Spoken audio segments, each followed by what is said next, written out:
You should start it, or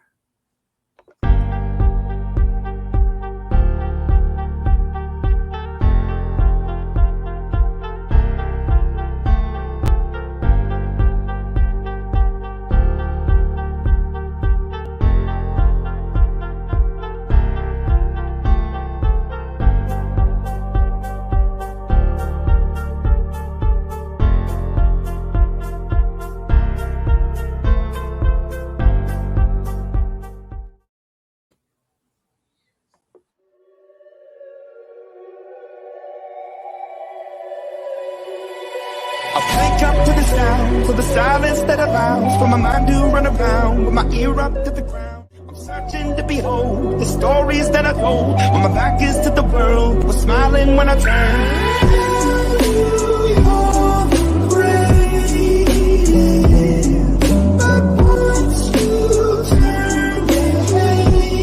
Just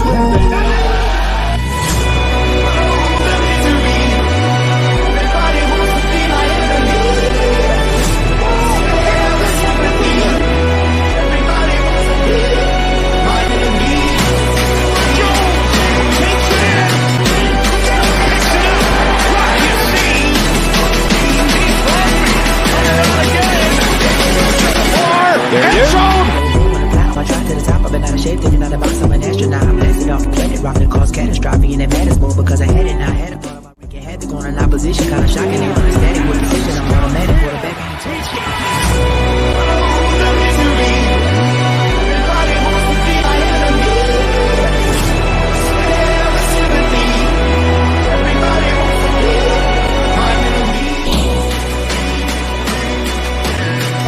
Death Star.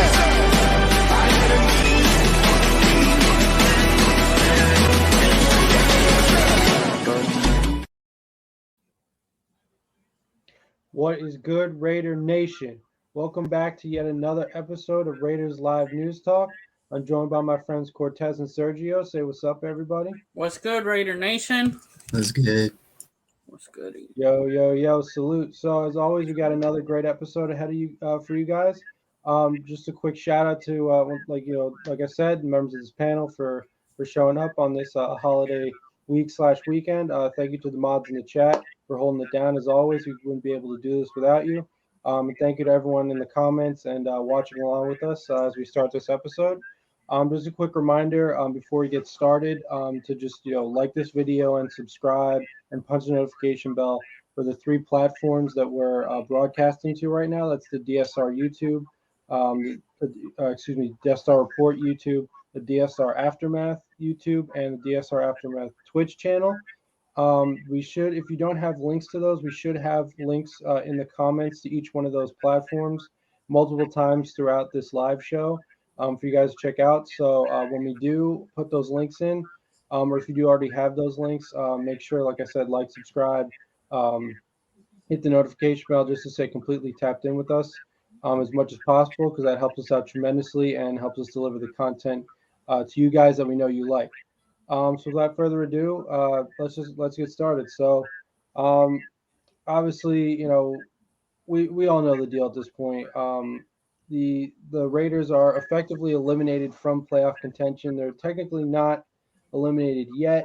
However, after this loss, it really feels like the final gut punch was delivered, and it really is a time to start looking to the off season and seeing how this team can improve from their frankly very disappointing six-win season, but now under 500 season. We've clinched that much for sure at this point. So without further ado, let's just get into our first topic, which is just going to be a recap of this Week 16, another crushing, lead blowing in the final moments game against the hated Pittsburgh Steelers in the game of all games, which was, the one we wanted to play spoiler in, on this most historic anniversary of the Immaculate Reception.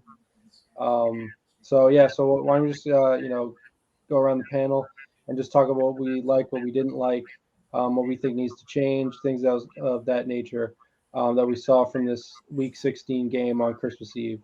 So Cortez, you want to go first? Yeah, so the stuff that I didn't like the quarterback play, and I didn't like them. They stopped running the ball in the second half. I think didn't they only run it 5 more times, or it was total of 15 carries that he have. And then one of the players that we've been always talking crap about when Chandler went down, or throughout the whole game, he was coming and spilling them, was Clean Farrell. Clean Farrell played a good game, but we still lost the game at the end. But I think it's time to move on from our quarterback after 9 seasons. Like, I don't care about the stats. I want wins over stats. And Carr hasn't only taken us to the playoffs twice. He didn't play in one. Then last year he played. It's just time to move on. Go, Sergio. Yeah, so Yeah. why don't you go ahead? I mean, like, I was watching that game, and my mother, who was a diehard Raiders fan, like, she didn't like how negative I was the entire game, because I'm like, I don't care what happens. We're going to lose this game in the dumbest way possible yet again. And then she's like, what do you mean? We're playing so good. And I'm like, our defense is playing good. Our offense, what they usually do is being trash the second half. And then by the time the Steelers finally scored a TD, I was like, yeah, it's over. And she's like, what do you mean? There's a minute left. We have 3 timeouts. I'm like, watch, he's going to throw an interception. He's going to throw the dumbest interception. And when he threw the interception, I was like, mm-hmm. And it didn't surprise me. And if I just know that Carr's just going to throw an interception, then that just makes it predictable at this point what's going to happen in these games. Right. And I didn't care. I didn't even want to watch the game. I just watched it just because I wanted to see how we'll lose this game. And when I was seeing how good that defense was playing without Rocky Sim, without Denzel Perryman, without Chandler Jones, like, the defense was depleted at that point. And it's the fact that it had to take for the defense to be that depleted for the Steelers to finally score a touchdown. Like, by the final, 2 minutes? Yeah. And our offense can't do anything? Like, after the touchdown, the very first drive, you couldn't do anything. And then people will say, well, it's the O-line's fault. No, it's... The O-line has been the O-line the entire year, okay? And some people had the audacity to say it's Adams' fault. You can't pin the blame on Adams, Jacobs, or Crosby the entire year. They're the only ones in our team that are going to the Pro Bowl for a reason. Right. Yep, And the problem... it's the fact that when Adams is targeted, he has to catch the most weirdest passes. And whenever he does catch it, the refs sometimes have to check if he really did catch it, because at that point, I understand the refs not knowing if he caught it or not, because the ball will be 15 feet above his head or be 15 feet to the sideline. And then you got Jacobs. For some reason, when we don't use Jacobs, the offense just dies for some reason. But then when we abuse him for 30 carries, then the defense is elite. Not the defense, the offense is elite. Right. I don't know. Wow. It's just after that game and with the talks of Carr being gone, I would bench him this year, whether they keep him or not. Yeah. I mean, you make a lot of good points, both you guys. But yeah, I mean, it's just, this was just another classic Raiders loss as far as what we've seen from this team so many times this year, in terms of the, whether it's usually the first drive, but it's right out of the gate, whatever it is, very early on. The offense looks good. The play calling's good. They look like a well-oiled machine. They got up to this good start. They look like, they're going to really, establish themselves in this game early on. And then, it's just, the play calling and the play in general, from the execution of the play, just gets worse and worse. At best, we're settling for field goals after that first touchdown drive. And, it gets to the point where it's just like the play calling is so conservative. It's kind of like the idea of blowing the lead is kind of like some kind of weird ghost that, haunting us in the background. It's in the back of our minds, and then, it gets closer and closer. It's kind of like a horror movie. And at the very end, we blow it, and it's just a heartbreaking thing.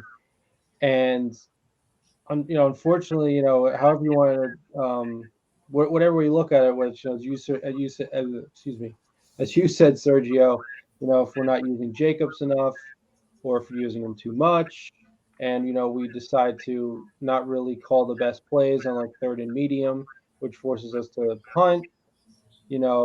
Whether it's not passing enough, or Carr is overthrowing or underthrowing or throwing interceptions.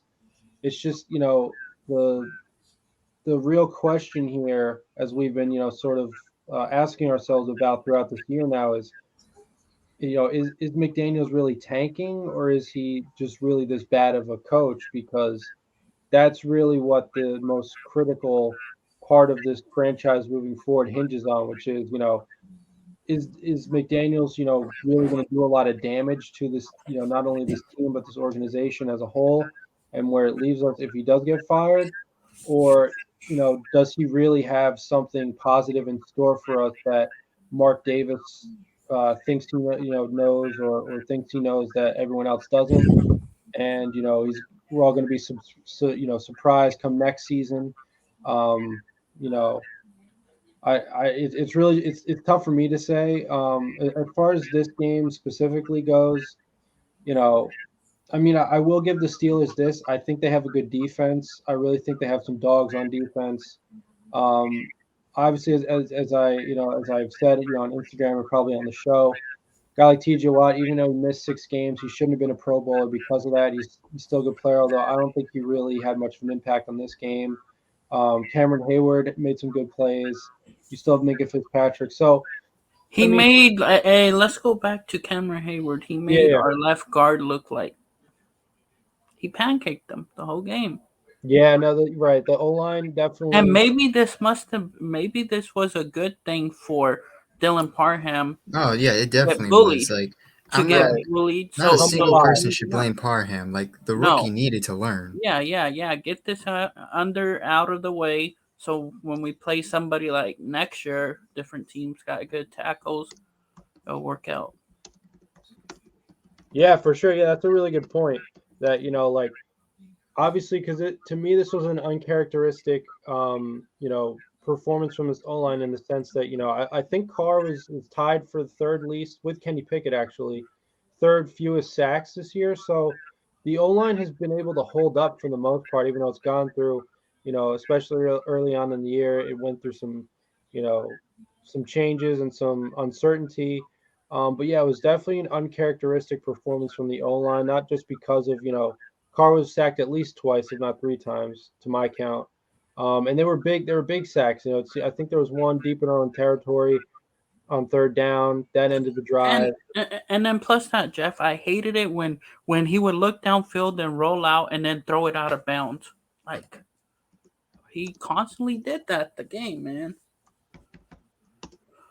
Yeah, no, I mean, yeah, like I said, like there are many players that you can put the blame on for this game. It's just and what's frustrating about it is it was another choke. It was another key mistake here or there that like I said, it's like that ghost that you know is just gets closer and closer and comes closer to haunting, or like the Grim Reaper, you might say, in terms of like some the blowing the lead is like it just keeps getting closer and closer until it's finally our time And to like what die, Josh I guess is the Jacobs way. said, Josh Jacobs was angry. Like he was honest with the media when they were asking him questions about the game, and he says that he's frustrated. Right. Yeah, yeah. I mean, it's definitely it's bad optics, I would say, in terms of like because I obviously the big headline of what he said was I'm tired of this BS. I don't really have a lot of words for you. And when you think about those parts of his statement, or those parts of his response to the media alone, it really just it concerns you, as far as is he just mentally done with all the BS? Because obviously this is a franchise that has given not only the fans grief, but has given the players a lot of grief too, I'm sure. So that's what you really worry about. Like I said, like if McDaniels has, or he can still convince a lot of players that this is a tank, and we're obviously he's selling the team short on purpose, because he wants to move forward. He wants to. And let's say this a scenario. Maybe he's already talked to Jimmy G and Tom Brady if they want to leave. Go to. Oh, we don't know what he's talked about. Right. And maybe use him for 2 years, but take a quarterback in the mid first round, wherever. Just take a quarterback and just groom him for 2 years, because we ain't gonna keep Tom Brady past 2. There's no way. Right. Exactly. And that's the only quarterback that I would go for, because he knows the system, Mhm. and he knows and going back to these fans, people be saying, he got these. He doesn't have a. We would be an upgrade O line than he has Mhm. right now in Right. Tampa. Yeah, I could see that. I mean, the O line. I mean, obviously, years previous, it's been a lot And to better. be honest, I think our best part of the O line is our center. Andrew James has played he's only missed one game, Mhm. played his heart out. Right. Yeah. Exactly. So yeah, I mean, obviously the Bucks line, it has been a lot better in years previous, but they've gone through. They're a unit that's gone through a lot of injuries. I believe they've cycled through a lot of guys. I think even last night, their game against the Cardinals, they sustained injury. I think it was their left tackle. Or no, that was their backup, I think. Yeah, it's Because right. Smith wasn't in, he was out hurt. So they went to a third string tackle. Right, exactly. Yeah, so that to me that just illustrates, how much the injury bug has hit, that position group for the Bucks. And obviously, what we know about Brady, whatever you want to say about him, is he does need a good O line because he's still, probably the last of a dying breed, but he's still that pocket passer, that classic pocket passer, not really mobile. Likes to You sit in don't the think pocket. Devontae would stay if Tom Brady was here? Well, right, exactly, right. And That's all these people saying, if Carr's gone, Tom Brady or Devontae will leave. What makes you think that? He left Rodgers to come over, right, and he's frustrated. After that game, he got mad right. because Carr was overthrowing him.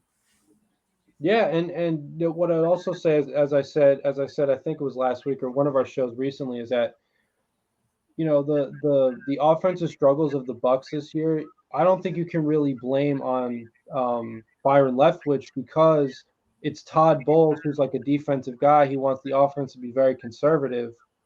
He's prioritizing defense over offense as the head coach, and we've seen in a lot of cases that hasn't been good. Not only for Tom Brady, it's been frustrating him. You could tell, but also the team in general. They've lost a lot of games because their offense hasn't been efficient enough, and it really is mind-boggling to me how this chemistry that he's had with guys like Mike Evans and Chris Godwin over the past 2 years isn't the same. So to me, a guy like Tom Brady could develop a chemistry with a guy like Devontae Adams very, very quickly, as he did with Mike Evans and Chris Godwin very quickly. I mean, they won the Super Bowl, for crying out loud, his first year there. So, and obviously, going back to the head coaching thing, with McDaniels as the coach, he's obviously going to prioritize offense over defense. So at least for Tom Brady's sake, you're going to get him the good O line. Obviously you have you have a whole bunch of weapons, which, as we know, that's the key to Brady's success. And then let's go back to that, and then maybe defensive players will come on a cheap deal to come play with Tom Brady, and maybe we can let go of Foster and bring Gronk. Maybe Tom Brady could tell Gronk, come out, let's just make a cheap deal. Let's go over here with our former offense coordinator. Let's just win one here. Yeah, What no, yeah, happens that's if right. Daniel turns it around in 1 year with Tom Right. Brady? Yeah, Then what's all these car haters or car lovers gonna say? Oh, we right, should have. So right, then, what are they gonna say? right. And you can't count this out. We're gonna start getting the calls from the refs if we have Tom Brady. Yep. That's the other thing I was just gonna say. Once they hit Tom Brady, you're gonna see the flags come out. Facts. Roughing the passer. Exactly. And to be honest, there's I have so much respect for Carr. Since Or when I went to that game, he didn't seem all cool or nothing. He didn't want to come sign autographs before the game. I'm like, Really? yeah, that's why I Wow. only got Dave Ziegler and the coach. So I'm like, I lost respect then. Really? That's interesting. That doesn't because it doesn't seem I think he characteristic to only me. does them at home games. Yeah, maybe. Yeah, it's weird. I did see because obviously, I live close to MetLife, so I know someone. I actually went to the same game, but this person that I know is also a diehard Raiders fan. She happened to be like, right next to the gate where, the players, the Raiders, there was the away locker room. Yeah. And like she was trying to, scream, she was screaming bloody murder for, Derek Carr to notice her, and he was just complete. I mean, to be fair, it was right before the game started. He was in the zone, probably, he wanted to lock in, Or but or I they don't know. do shit after the game. He just wanted to run off to go get out of there. Right. Oh, you mean after the Seahawks game or the? Yeah, bro. Yeah. Like he went and did his prayer with the other team, and then he dipped. Yeah, I don't know. That's a yeah, to me, but it does make sense based on the because And for us, and to be honest, I think we should just switch. Get all three new linebackers. Keep the two linebackers that we got, Darian Butler, Luke Masterson, as death pieces, not as starters. yeah, I mean, I really like what Luke Masterson's done. I really like what Tyler Hall has been able to come in here and do. Ah, He's come bro, out of nowhere. and the corners, I would keep Sam Webb. I would not put Amik, Sam Webb, Amik, and Hall would be death players. But we need to get at least two starting and put Nate Hobbs in the slot. Yeah, yeah. I mean, obviously that was his natural position that he fit into last year. It's just kind of with the loss of Casey Hayward, which I honestly I thought that was a very bad another one of these very questionable personnel moves that this new coaching staff made. Not keeping a guy like that, I thought that was very bad. But obviously, with the loss of him, you had to move Hobbs out, to the outside on the opposite of Rock Ya-Sin. So And hopefully we could get Rock back in this offseason. He played his butt off. I think he's only gave up one touchdown this whole season.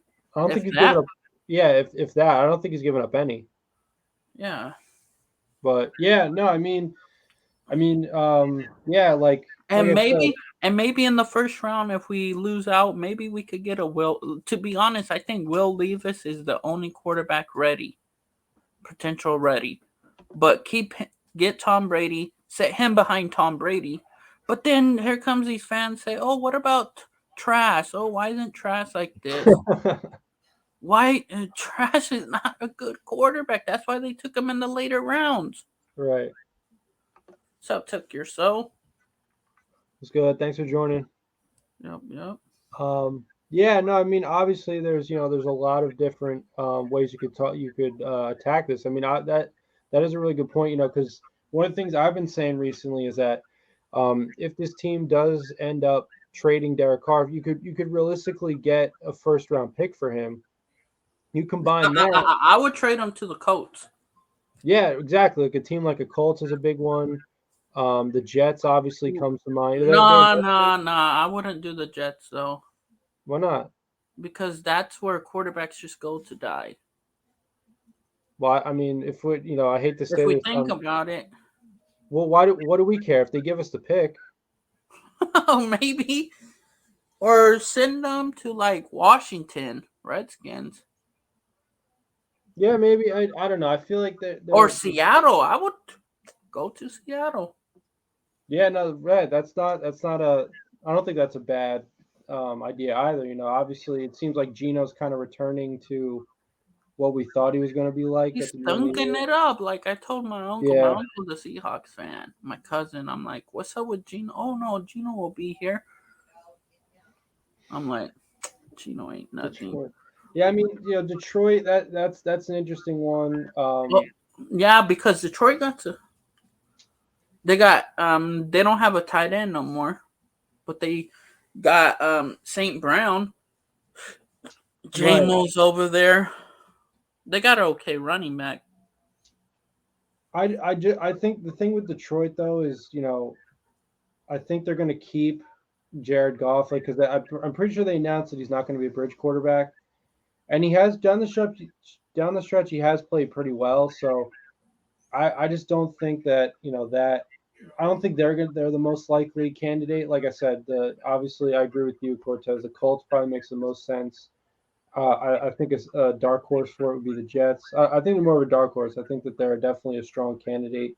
Maybe make that move because what was frustrating with the Jets was obviously that whole team was a playoff team. They just were a quarterback away, and it just so happens that the most important, part of success is having a quarterback. So when your quarterback is as bad as, guys like Zach Wilson and even Mike White, who obviously hasn't been nearly as bad as Zach Wilson, but who in certain moments really has proven. Hey, and not to get off subject, but Nick Yeah. Foles threw 3 picks already. Oh, really?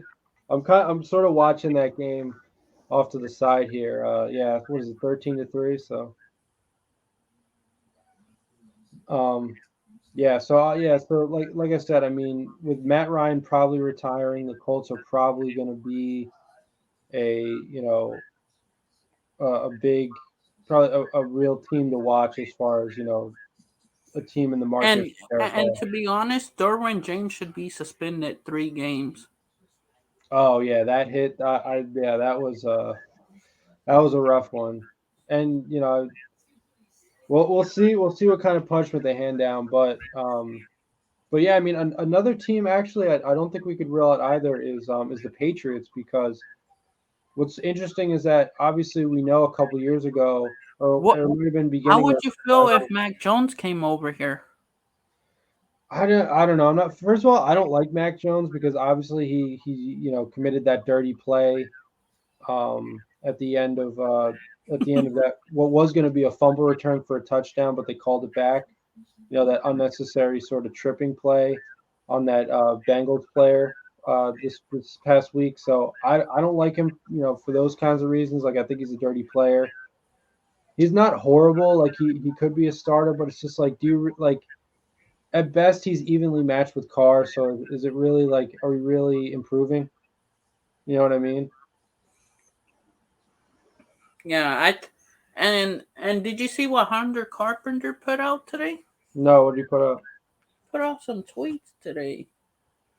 And Vinny V said Mhm. that they may bench Carr these last 2 games. Yeah, I did. Yeah, I have Just, seen that. it's a good thing for the organization because if he goes out there and gets hurt, his money next year is guaranteed. Right. So Yeah, it helps exactly. us either way. Yeah, I mean, obviously, like the guy's gonna get his money, but what's interesting about that is that I was talking to somebody online about the thing a couple days ago about, and this was before this news dropped, but if they're gonna move on from Carr and if they're probably going to trade him, they're not gonna want to screw up that value. So what that means is that they're gonna probably rest him so that there's no risk of injury that could screw up potential trade talks that are ongoing right now, or that could start in the future in the coming months. So, I mean, to be fair though, obviously they're shutting guys. They seem to be shutting a lot of guys down because the season's pretty much over. The tank is 120% on. If it wasn't already, if it wasn't clear to everyone that it was on already, it's definitely What are we, 100. the 9th pick now? I think we're the 9th pick. Let me double check that. Because like I said, with the pick, we're gonna Yeah. get a pretty good pick. And still, with 2 games left, we're playing some pretty good teams. So if we tank those, we're only at a 6-win season. So I mean, we could probably move up a little bit too. Let's see. Yeah. But yeah, I mean, and like I said, there's the pick we get naturally from being bad this year. We're the number 9 pick. Hey, As of with right the now. number 9 pick, I wouldn't. I would be happy to take Joey Porter's son, the corner from Penn From where? or from Penn State, the corner Oh, Porter, okay. or take Will Nice. Levis if we switch off. Like, Yeah, well, yeah. So that was the other thing I wanted to mention. So what you said a little while ago makes a lot of sense. That like, first of all, we could be in a win now mode by getting a Tom Brady, but or not a Tom, or getting the Tom Brady, getting Tom Brady. Getting the But then GOAT. on top of that, if we get a guy like if we get a quarterback in the draft who McDaniel seems to really like, he would have you know if ever there were a guy to sit behind and watch and learn how to play at this level, it would be a guy like Tom Brady. So we could really potentially in theory establish the quarterback position for the next several years to come, because if Brady if we become the Tampa Bay Bucks of the past several years, and we have this like 2-3 year window with him, we're going to be completely win now, which in a lot of ways we already are in a win now, because we have veterans in the prime of their career. We don't have guys like Devontae Adams, Darren Waller, Hunter Renfrew. These guys are all these are veterans now. They're not spring chickens. They're starting to want to make you know make an impact in the league and start to work towards winning a Super Bowl, things of that nature. So that makes more sense from to be in a win now mode from that standpoint. But also, like, we don't even have to be completely in a win now. Yeah. We could give ourselves a future by drafting quarterback. And on top of that, if we do trade Carr, which, like I said, realistically, we could get, even if we just get one first round pick out of it, which I think is realistic, we could combine the pick that we end up having come the draft or right before the draft with a pick we get with Carr. We can combine those and trade up. And as I've also mentioned over the past several days, a team like Chicago, who now has the second overall pick, they're not in the market for a QB. In fact, they're going to want to build around Justin Fields. So because of that, they could offer 2 first-round picks to the Bears, and they might be willing to trade that for like the number 2 overall pick, surround Justin Fields with some decent weapons or an O line, whatever, maybe some defensive players because their head coach is a defensive guy, whatever the case may be, then we might be able to work ourselves up to the number 2 pick, in which case we could get Stroud or Bryce Young, whichever the Texans decide not to go with. Yeah, and Go ahead. but I still believe Will Levis, to be honest, is the more red. Is going to be more successful Mm-hmm. if he sits for 2 years. Mm-hmm. And this is what Vinny B says, going back to what I said earlier. At Raiders coach Josh McDaniel said a lot of factors will be taken into account, both short and long term, in deciding playing time over the next 2 games. That includes quarterback Derek Carr. Yeah. No. Yeah. You just Exactly. roll with Stidham. Yeah. No. Exactly. Just No. put him inactive, inactivate him, and use Stidham and use Chase Garbers. Bring Chase Garbers off the practice squad. Yeah, exactly. Hold on, I just want to mention this. So yeah, so that is probably like the 5th or 6th time in my life that I've been told that I look like Rob Kardashian. So I'm glad. Thank you, UK Living. Thank you for joining us. As I say, as always, make sure to like, Oh yeah, subscribe, you do, comment. bro. Yeah, excuse me, like, subscribe. Yeah, I know. I've gotten it like more than once. So it's pretty funny. Thank you for that comment. That was a good one to have. So yeah, like I said, UK Living, thanks for joining. If you haven't already, like this video, subscribe, punch the notification bell, all that good stuff for all of our 3 platforms. The links to all of our 3 platforms that we're streaming to right now are up in the comments above, just a little bit up if you want to scroll up. We're also going to be reposting those links in a little while, just to give other people a chance to look at those links too. But yeah, like I said, thank you for the comment. Appreciate it. And yes, Yonder, I agree. I don't like the Kardashians either. That's definitely, I think, something we can all agree on. But yeah, going back to the topic at hand. Yeah, so I mean, yeah, I just obviously it doesn't have to be a Bryce Young. It doesn't have to be a CJ Stroud. It's just that the higher we end up being in the draft come draft day, the more options we have, because the fewer the less of a chance that fewer players are going to fall to us. And like I said, there are a couple teams here, and when you look at the draft order, who's ahead of us, that aren't necessarily going to be, in the market for a QB as their first overall pick. So obviously, the Texans, they're not going to relinquish their first round pick for anything. They've been tanking the whole time. They're probably not going to move forward with Davis Mills, at least as a starter. So, okay, fine, they're out. But like I said, Chicago, the number 2 pick, they have Justin Fields. They're probably not going to move on from Justin Fields, at least not yet. So they're probably out. They're probably in the market for a trade as well. Denver, okay, so Denver, right, gave their third. Okay, so they gave the third overall Seattle. pick That's to Seattle Seattle. in the Russell Wilson trade. So Seattle, like you said, Seattle could be a team that's looking for a quarterback. I could definitely see them not wanting to move forward with Geno Smith. However, like you just said, Derek Carr could be a trading spot, a landing spot. Seattle could be that landing spot for him. So that could potentially, accomplish our goal already. In which case, Pete Carroll gets what he wants. Or we could take the quarterback from Florida. What's his name? Oh, AR-15, Richardson. Yeah. A lot of people are talking about him all of a sudden. I don't know. I mean, Just let him sit though. I'm not the biggest fan of him, but because to be honest, we don't need a mobile quarterback in Josh McDaniels' offense. To be honest. Yeah, I mean, I personally, it makes me nervous when I see a quarterback leave the pocket. Like there are definitely, don't get me wrong, there are definitely times when there's a wide open running lane. The coverage is great downfield. The O-line's holding up.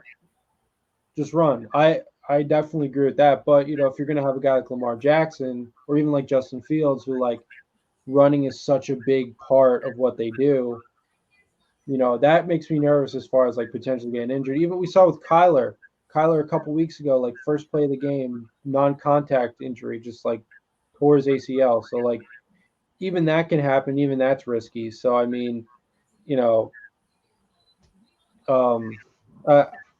I for that reason, I probably am not too keen on a guy like that. But I mean, like I said, a dual threat quarterback can still be valuable. I think it is valuable, but I still think there's value in the pocket. So for that reason, I'm not too keen on a guy like that, even though I have seen a lot of people around Raider Nation kind of getting excited about him all of a sudden. But yeah, I mean, I have a feeling that the Texans are going to draft Bryce Young. So assuming that we do get up to as high as the second round pick, it would come down to Levis or Stroud. And everything I'm hearing from the draft experts is that Stroud is the better prospect over Levis. Who? I'm saying that like every expert I've seen or heard says that Stroud is the better prospect over Levis. Yeah, Stroud is, but yeah, if Stroud's there, I'll take him and sit him. I wouldn't want to start him right away. I mean that's sort of like the interesting thing, the crossroads that we're kind of at now, especially if they're going to definitely move on from Carr, is that like, are you going to, I don't want to say waste, but are you going to basically delay what we thought was going to be a win now sort of mentality? But let's remember that if we get Tom Brady, though, if Tom Brady comes over. No, right, exactly. That's the other part of this equation. I'm just saying that, like, if we don't get Tom Brady, because at the same time, he has to want to come here, and maybe he doesn't want to be with Josh McDaniels anymore. Maybe he feels like, going back to Josh McDaniels would be kind of weak, because then it might prove that, or the narrative might come up that he needs Josh McDaniels or something. So, like, I'm not saying that he wouldn't want to come to Las Vegas for the same reason, which is McDaniels is here, but he could not want to come for that exact same reason, which is single. Look, he's single now. He He is is. totally right. He's a free agent, not only in terms of his contract, but in terms of his relationship. So he really can do whatever he wants, which makes him dangerous. And at the same time, the obviously the pull to somewhere else is there, but also the push away from Tampa, because it really seems like Tampa's going to enter a rebuild after this year. They're gonna, they're probably gonna go back to what they were before Tom Brady. Not really contenders. Um, and I think that Todd Bowles is the perfect coach for that, because he's not very good, because he can get them some high draft picks over the next several years, and like I said, start to rebuild the team to a point where maybe they could, organically become contenders again. So, I for that reason, I think Brady's definitely in play. I still don't know, because And the that's the crazy one. thing is, to be honest, that'll make our division strong. They'll make what? Our Our division division, strong. yeah. Well, yeah. I mean, that's the other thing. Like, the NFL would definitely love it if Patrick Mahomes and Tom Brady played each other twice a year. And when you think about the fact that, the Broncos and the Chargers are going to move forward with their quarterbacks, um, I cannot believe that they're they out keep immediately. So Hackett. we're Oh, or they fired Hackett and keeping Russ. well, I mean, because obviously with Russ, you can't do anything about Russ right now. I mean, $200 Yeah, million. you're too much in You debt. already gave up the picks for him. He hasn't played nearly well enough for somebody to be knocking on the Broncos' door for a trade. You're stuck with him. So the only thing to do was to fire Hackett, and Hackett does deserve a lot of the blame. Like, let's not. And like, to be fair to Hackett, he never deserved to be a head coach. That was a move by the old Broncos ownership to try to attract Devontae Adams and/or Aaron Rodgers. And when that didn't work out, they were just kind of stuck with a guy who was weighing over his head. So, and obviously he showed that. Um, you know, he's shown that throughout the year. So I feel kind of bad for him in the sense of, like, a guy like him, I'm sure, would love to have a head coaching job, but at the same time, not everyone is meant For head to coach. do, yeah, exactly, do that. So to be a head coach. So yeah, I mean, like I said, the realistically, it don't, we're the only team in the market for realistically that could move on from their quarterback, because like the Chargers aren't going to move on from Justin Herbert, and the Chiefs obviously aren't going to move on from Mahomes, and the Broncos aren't going to move on from Russell Wilson. So we're and like I said, to have Tom Brady play Patrick Mahomes twice a year, even if it's only for like a year or two, the NFL would love that. The amount of the ability to sell those games, we're talking prime time slots, and a lot of those games are not going to get flexed out like they have been this year for us. So Yeah, definitely. They should just give us that KC game Sunday night. Salute, El Ghost. El Ghost. salute. What's up, guys? Thanks for joining us. Yep. If you're just joining us, we're basically just talking about, the future of this team at the quarterback position. Obviously for a lot of reasons that we've outlined already. Whatever you want to say about Brady, it does make a lot of sense for this team to go and pursue him. One other thing I was going to mention, as far as like maybe something that would factor in his decision that might make him not want to come here, is he's done the cold weather, he's done the tropical weather. Is he going to be down for the desert weather? Because it's Allegiant is a dome, yes, so playing in it he doesn't have to worry about, but it could get old, being in the desert, all this time. So that could be a factor as well. That's probably, I would say, one of the biggest factors as far as him not coming here, or that would factor into his decision to not come here. Um, you know, so I don't know. I mean, and like I said, the other sort of, and thank you, Als Ghost, for mentioning this. With the rebuilding, you know, not only is this, as I said already, not only is the way in which a lot of these contracts are, the way in which they spent so much money on the offseason, it really it doesn't feel or it doesn't look like this team should be in a rebuild. But, even if we do get Brady, drafting a quarterback is definitely realistic. Because even if we don't trade up, and even if we don't get what we want or we think we're going to get from Carr, it's possible that even a guy like Levis could fall to us because, I mean, like I said, Houston, outside of Houston, Chicago's not going to want a quarterback. Seattle, okay, they're going to be in the market for it. Indy, probably. Arizona's probably going to stick with Kyler. Atlanta, that's another team I could definitely see, wanting to move on from Marcus Mariota, or at least, benching him because I love Marcus Mariota. I love what he did for this team for a couple years, but it doesn't quite seem like he's like borderline starting material. I would argue.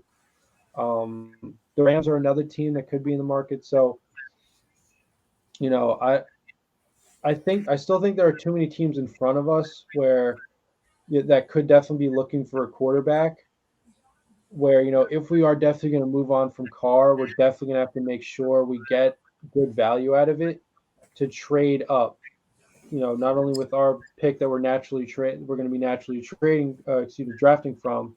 And to be honest, the Colts would work out perfect for Carr. They got an okay defense, better defense than us, and they got receivers. Yeah, and obviously, right, and he has that relationship with Gus Bradley. He has relationships with some of the guys that Gus Bradley brought over, so it could be that could be an attractive thing. But this may go back too. This may be Gus Bradley's last or first and done too there because new head coaching staff coming in. That's true. I still feel like the general consensus on Gus Bradley is he's done well enough. I mean, because can you really blame the defense for where the Colts are at this year? I don't think you can. Obviously no, it's a quarterback problem there. Right, exactly. They have a quarterback as in New York with the Jets. And did you hear that they're going to get rid of Zach Wilson? Yeah, so there are reports now, and once again, this sort of goes into that, or gives more reason for this idea that the Jets could be knocking on the Raiders' door as far as wanting to get a guy like Carr, because and this will be the interesting sort of critical juncture in Carr's career, where with what everyone's been saying about, can Carr win with a good defense? Some people think he can, some people think he can't. So that's definitely an opportunity for him. He's the kind of quarterback that obviously can play way better than Zach Wilson. He could probably, help out the Jets a lot, at least to get to where they want to be, which is make the playoffs for the first time in a decade. So, yeah, I mean, the Jets I think are a strong candidate as well. The only problem I would say though with the Jets is that they're notorious for not spending a lot of money and not really wanting to, lock guys up. Things of that nature. So, Carr could probably want a decent amount of money, which would mean that the Jets would shy away from that. So we'll have to see. I mean, I still think I could sort of see the Jets going for a guy like Jimmy G more than a guy like Carr. So I don't know how much the Jets are a realistic candidate for a trade. But I do agree with you. I think the Colts are definitely a big one. I wouldn't rule out the Seahawks. I still wouldn't rule out the Jets, but I wouldn't rule out the Seahawks either. Maybe on the outside, like the Falcons. I think there are definitely going to be a lot of trading candidates. Teams that could potentially want to make a move for him. Which, like I said, would be great for us because then we could finally look towards the future, and begin to think in terms of rolling the dice on somebody else, because the biggest reason I think everyone would agree with this is as far as why a lot of people are tired of Carr, want to move on from it. Everyone sort of gets this nagging feeling year in and year out is this how far we can get with him? Because I mean, the guy did he make the Pro Bowl in 2016? Because if he Carr? did that, yeah. I think so. He's won 3 Pro Bowl or made it 3 times to the Pro Bowl. Okay, so yeah, I mean, 3-time Pro The Bowler. Steelers could be interested. Well, I think the Steelers are going to stick with Pickett. Pickett. See how that goes, but yeah, just because with Carr, it's just like the question always is, how far can you get with this guy? Is how far we've gotten? Is that how far you can get with him? And and I get it. He hasn't had an ideal defense. He hasn't always had the ideal system around him. But at the same time, you still want to be able to see out of your quarterback, the ability to lead and consistently have a good offensive production. Because to me, the biggest criticism of Carr, and I think we saw this with the Steelers game, was a lot of times he plays right at the level of competition. So obviously, we saw a really good game out of him against the Chiefs, where we needed a lot of offense because their offense itself is very high octane. They're going to score a lot of points. One of the best offenses in the league for sure. And Carr had like 300 yards passing, a couple touchdowns. Led a lot of drives. They scored 29 points, which is pretty darn good. Okay, so this is an interesting comment. Alex Ghost, thanks for the comment again. So I guess is what you're saying is that in the same way, like because he's gone through so many different schemes and philosophies, what have you, so many different regimes throughout the years that he hasn't been able to adapt, and it's too late for him in a sense. I wouldn't say that because, like I said, we still think that he has value, because if he doesn't have value, that means we can't trade him, which means it's just it's just dead cap. It's just a waste of money. With that, yeah, that's also true. As you also say here, Mahomes also had the benefit of being drafted to the right team and sat behind the right guy. So that's true. That is something that he had that Carr doesn't have. But to me, the fundamental thing here is that, that's fine as far as feeling bad for him, and you can feel bad for Carr for sure. But at the same time, it is what it is, and he's at where he's at. He's gotten unlucky, sure, but it kind of feels like a lot of us are tired of defending him, and a lot of us are tired of I'm saying, done defending him for 9 years and hasn't got us no wins. I'm done. I don't care about stats. I want wins. Exactly, and like just in general, like even if you don't think it's somebody's fault for something, a lot of times in this sport you move on from guys just to get in a different direction, just to try something new. You know what I mean? And that a lot of times it happens with coaches too. It's just kind of like the way it goes, like after a while, especially as an owner, you have to look at it and say like, okay, like certain things are good about what this person brings, or that what this person is attached to when it comes to like being a part of this organization and being in this building. But at the same time, like a lot of things that might be negative or that are lacking or insufficient are also part of this guy. And so for that reason, like you might not hate a guy, you might not think it's his fault per se, but you need a breath of fresh air. You need a breath of fresh air to be blown into this organization. Things of that nature. So because of that, that could be a good enough reason to move on from Derek Carr, because like you said, Cortez, one way to look at it certainly is, he's been here for 9 years, 2 playoff appearances. Granted, he got injured in one season before he was able to play in one, but still it's just like maybe there's someone or something better out there. And that's and as I was talking to you guys backstage before the show about, you can definitely like thank Carr for everything he's done. Thank him for putting the team on his back in a lot of cases. Thank you for being the face of this franchise for as long as he has. But there are other teams out there that would just be happy with making the playoffs right now, which Carr can do. But we're not interested in that anymore. We're interested in, starting to actually reclaim the success that this franchise once had, a long time ago, and now it feels like a long time ago. And yeah, and this comment right here, I would say is probably the best way of putting what I'm saying, which is that you can support him, you can be happy for him, you can think, like I said, you can view him as a warrior, put the team on his back in a lot of cases, but you can also be okay with him going to another team. So. So Yeah. for that reason, I would say, it's okay to start to think in terms of letting him go. And that, like I said, that doesn't mean he's trash. In fact, you don't want to think that, because if you think that, that means there's no value to him, which means we can't trade him, which means, we might as well stick with him. And then we're back to square one. So he definitely has value. He's by no means the worst quarterback in the league. I would argue that, he's somewhere in the middle of the pack, which is fine.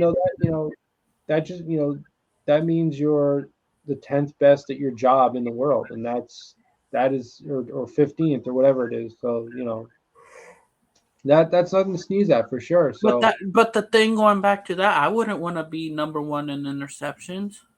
That's one thing I would not. yeah, want to no, do. exactly, and There's some pros and then there's some cons with them.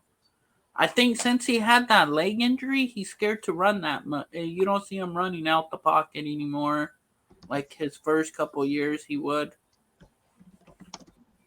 Yeah, well, actually, so the funny thing about that, for years, like I used to like scream at the television watching these games, um, you know, about like just trying to get Carr to take advantage of like a wide open running lane that you'd have, because like I said, there were so many plays where like the coverage was good downfield, but the O-line was holding up. Carr would roll out and there would be a perfect running lane right in the middle of the field. And I'm not talking about going, busting out like a 30-yard run. I'm just talking about, hugging Right. that sideline, scrambling for a first down to continue the drive. And it's not until this year, in the beginning of the year, he was starting to do it, but then he stopped, and then this past game he did it again. So he's gotten a little bit better at it, but I just think that mentally he doesn't like scrambling, and he has the athleticism to do, which is really frustrating. I mean, like a guy like Tom Brady, okay, he's not going to pull that off probably. Or sometimes he does, like so, you don't know if he will. Then we know that some of them aren't his fault, but it still goes against his stats. To be honest, he throws the ball, and right. And this year, if you notice, he has not been. He's act different since Davante came here. I don't know if you noticed that. Like, what do you mean? Like he ain't like he was last year. Like he's not very vocal no more. So you're saying he's more reserved and he's more quiet? Yeah. And just says, "Oh yeah, it's my fault," but explain why it's your fault. Right. Yeah. I saw it. Yeah, it's not like he used to say how it was last year, but now. Right. Yeah, I mean it's possible that it's possible that he's kind of thinking, now that I have Davante and we're not getting the success we have now, I can't really talk. Like it's possible that he feels very insecure about himself at this point, and that's sort of why, like, we're kind of we're kind of bringing full circle what Davante said before the season started about how if I'm being honest, the skills between Aaron Rodgers and Derek Carr are the same. Now we're kind of seeing that was a little ridiculous, and that was probably just Davante in the moment being very excited to rejoin his college buddy. But I think that, and I think Davante and Carr probably both realizing at the same time, is that they were great in college because like the arc of their talent and getting better, Davante was getting better and better, whereas I think Carr was at his peak, and they kind of met each other when at a certain point where Carr was at his peak, but Davante was getting better and better. So now, because you think about it, I mean, relative to their positions, Davante's a lot better than Carr. Anyway, you cut it. So it's definitely very frustrating. I would think as a receiver to the point where like your quarterback just can't get you the ball, especially when you're wide open. I don't know if you saw, but obviously with the Broncos game with how much of a disaster that was last night. There was footage, like a moment of leaked footage where one of Russ's receivers, was wide open, and I'm sure he just snapped because with everything that's gone on this season was with Russ. Didn't you see at the end of the game? Didn't Gregory throw a punch? Didn't they go? Yeah, and there was that BS, which once again everything's coming to a head for the Broncos. He lost the locker last night. That's when you had to let go. Oh, he lost it like weeks ago. Because you remember that report came out that like about only half the team showed up to his birthday party. No. I'm talking about Hackett lost the locker room. Oh, well, yeah. I mean, Hackett. Did Hackett ever gain the locker room to begin with? Has Josh McDaniels? I think Josh has gained. The players still care for Josh. Well, hold on for a second. I gotta. I'll be back in a second. Just continue talking about McDaniels and all and win the locker room. I'll be right back. Yeah. I think he won. What do you think, Al Goes? I don't think he's lost the locker room. Because, like he said, the offense played like crap. Josh Jacobs said that. I just feel it's time to move on to a new quarterback.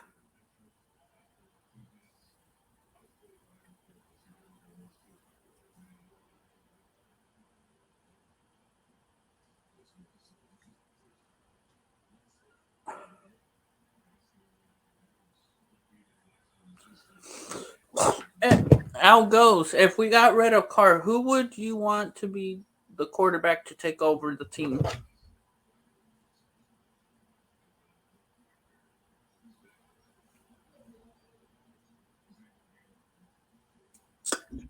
What makes you and what makes you think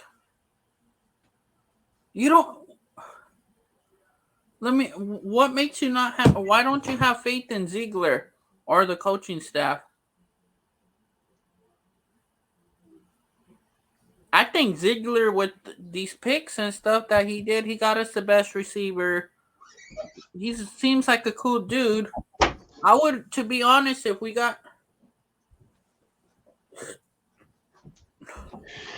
Yo, what's up? I'm back. Man, but the problem. Oh shit! He wants to drop the chat. He wants you to drop the link. All right, yeah, I guess we could give it a shot. Yeah, we could pull them up. How do we do that? You just go into the comments. Okay, because I just don't want to put it in the comments just for everyone to just hop on. No. So when that happens, you just allow him to come in, and then I think you could erase it from the chat. Once he pulls up, put it in the chat if you want. I could. I think I could get rid All right, I'll give it a shot. So just paste it right here, and then as soon as he comes in, just paste it in the comments. All right, so this is exciting. So this is the first time we're gonna have somebody from the comments. Yeah, somebody special. Yeah. Might as well, we only got 2 people. But yeah, I as far as that's an interesting topic. As far as has he lost the locker room? Has he ever gained it? How's it going? Yo, what's up? Yo. Hey, Cortez, what's up, man? Death Star Report. Awesome, good, bro. Thanks for joining. What's your name? For joining, bro. First time joining our panel. Al's Ghost. Mm-hmm. Al's Ghost, man. I don't know. Like I said the other day, whose was it? Epicasi's that I was on? I'm just done, bro. Like, it's a tough season, man. It's a tough season, and happy to discuss any points. And that to you guys be honest, I want a quarterback that could play in cold weather. He can't. Let's be honest. Yeah, the thing with that, Cortez, is when these, there's a lot that I had mad respect. I'm from where he played. Like, I'm from Fresno. Like, I stuck up for him for so long. I can't no more, bro. Like, what else can I do? He hasn't Yeah. Could you guys hear me okay, by the way? Yeah, bro, you're good. What's your name, by the way? Al Ghost. Al's Ghost. Oh, Al's Ghost. Okay, what's up, Al's Ghost? Al's Ghost. Yeah. Just a little homage to Al Davis. Of course. No, I bro, just what's think up? and I think Cortez, you know this. I think we've been on one or two Yeah. lives before. I'm a DC supporter. I think he's a good quarterback. I think he's been in a tough situation over the past 9 years, 6 different head coaches, so many different offensive systems. But I'm okay with him walking away or us cutting him loose and saving some money. But I do think that we need to go, if that indeed does happen and DC leaves the Raiders, I do want us to go in eyes wide open, understanding that next year will probably be worse than this year. So if we think that 6-9, which I think is probably going to be 6-11, is bad, we'll probably be a 3 or 4 win team next year if we end up picking up a rookie quarterback. No, I don't know if you heard us talk about how would you feel if Tom Brady came here though, because he knows the system. I mean, I think it would be good. I think it's a good idea. You bring him in for 2 And get years. a draft a quarterback too to sit behind him for 2 years. Yeah. No, I think that's probably the best thing that could happen. But whether it actually is going to happen, who knows? I've been hearing some things online. Obviously, these are just rumors from different people who post different things. But talking about how Tom Brady may actually retire after this season. I mean, he is going to be 46 next year. And as you guys know, father time is undefeated, and they could creep on you quick, sort of like what happened to Peyton Manning in his last year in Denver. I know they ended up winning the Super Bowl, but they had one of the greatest defenses of all time. So, yeah, I mean, I think that's probably a good plan, a viable plan. Get Brady in and see if he could, groom a young quarterback. But And let's say, go ahead.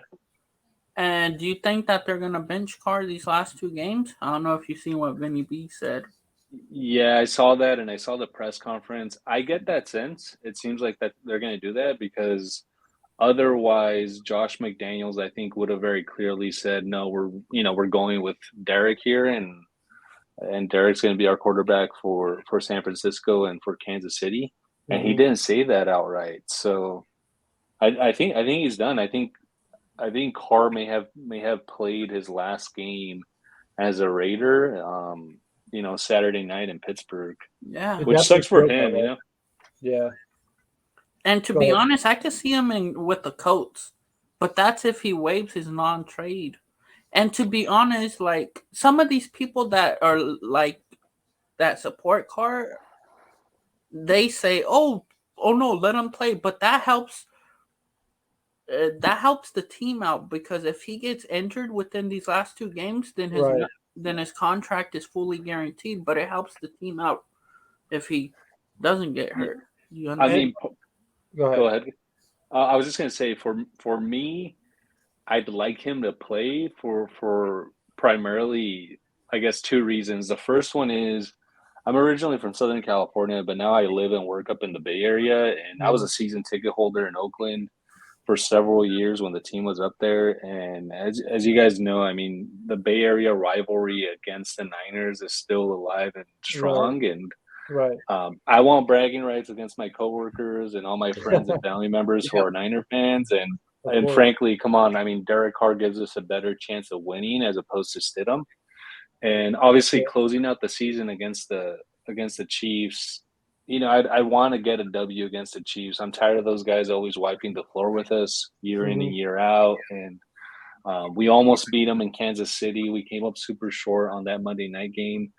But, and Carr gives us the best chance to essentially beat those 2 like bitter rivals. So that's why I want Carr. And then the second reason is, I like him as a quarterback. I'm a DC supporter, and it's a shitty way ideally, this is like the Cinderella storybook ending.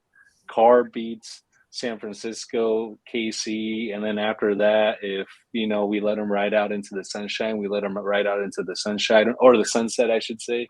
And then we cut ties at that point. But it's kind of a shitty way for him to like end his Raiders career on a cold, chilly Pittsburgh night. But do you think that that we're gonna be done with them, or I do. I don't think he's playing. I mean, if you were asking me to bet, I bet that he's not playing against San Francisco and KC, and we're gonna get a BS excuse from McDaniel saying, "Hey, you know what? We wanted to see what Stidham had to offer and Mm-hmm. see what else we had and who else we're playing." They might not even play JJ actually.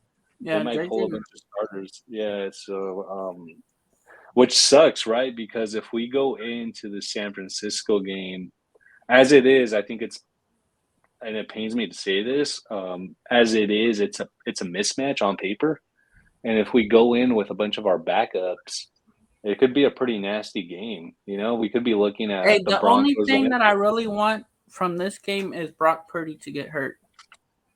Oh, come on, man. Why would you say that? That's not nice. Don't wish injury on somebody else.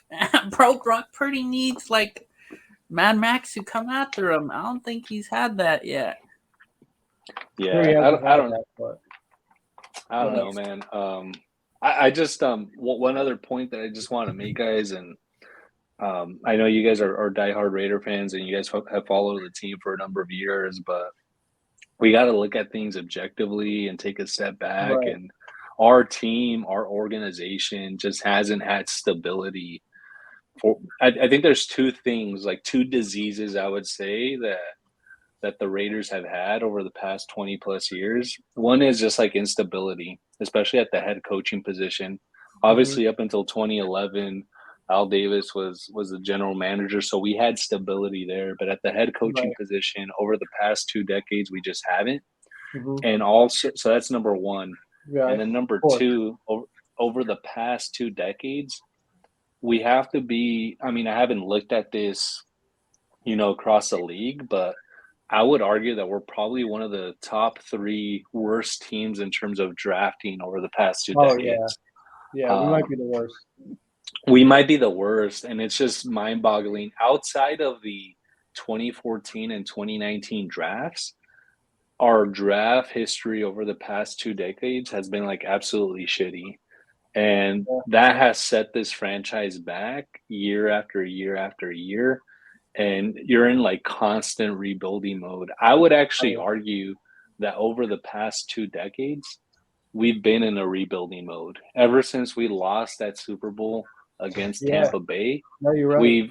we've been in rebuilding mode, and we just haven't been able to find the formula.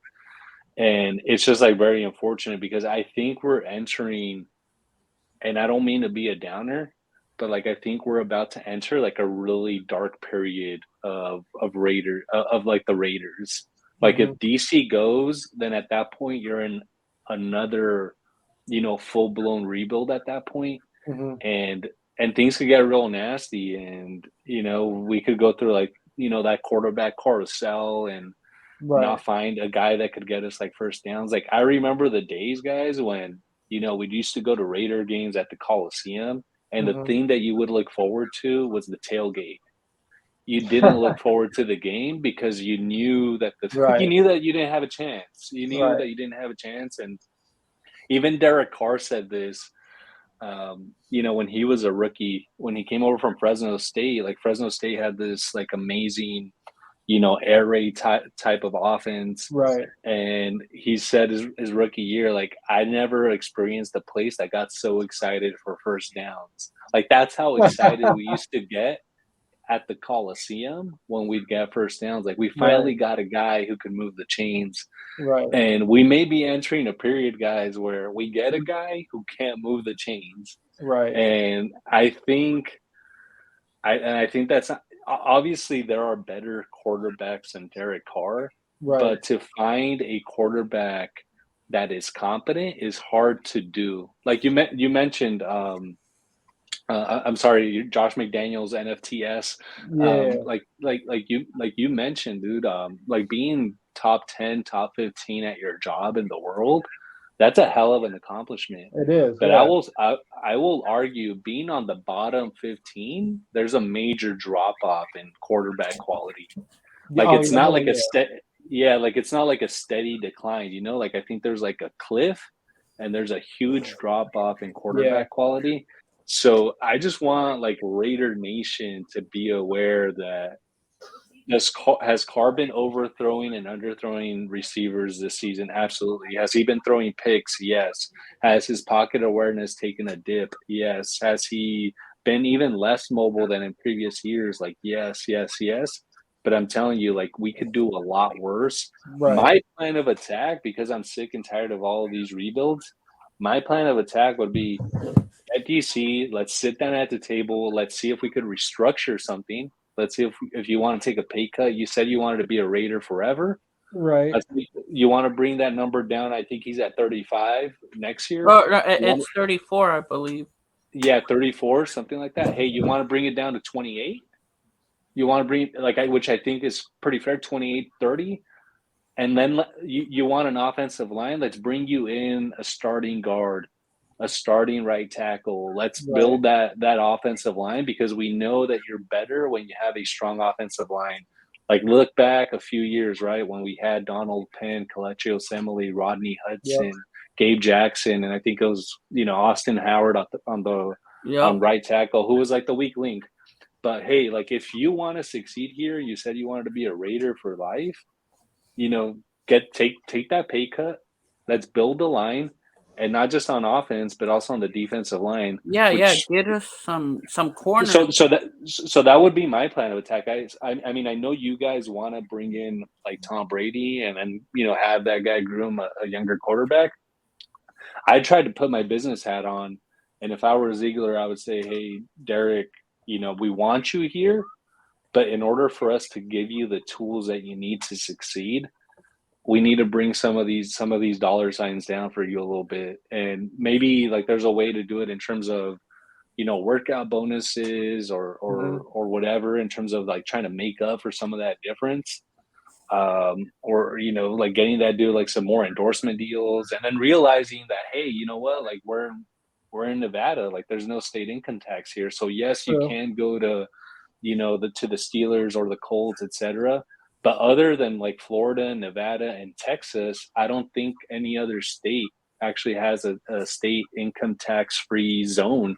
So you're going to have to eat like 10, 15. I'm out here in California, guys. Like, I don't see like 50%. I'm in Northern. I'm past Chico, or before Chico. Yeah, so this, Cortez, like, like 15 pennies out of our dollars get like taken out. We don't even see those, right? Like before it reaches our bank account. So so the no state income tax, I think, is like a big asset that the Raiders have, and they should try to play around with that in order to keep Carr. But anyways, I'm tired of rebuilds, guys. I'd rather stick with the quarterback, build on the lines, on the defensive and offensive lines. By the way, not sure if you guys heard this, but Chandler Jones was apparently contemplating retirement. So that dude may retire at the end of this season, especially after the injury that he suffered, right? I'm not sure how severe it was, but if he retires, go ahead. And then DP too. DP just had surgery on the shoulder. DP too. So I mean, if Chandler retires, you could use that money, get another like younger pass rusher or defensive tackle, or give some. I still would rather keep Clee just for certain packages for cheap. Clee wouldn't want that much. That's actually a good point, Cortez. I thought that when Clee jumped into the game on Saturday, I thought he actually played pretty well.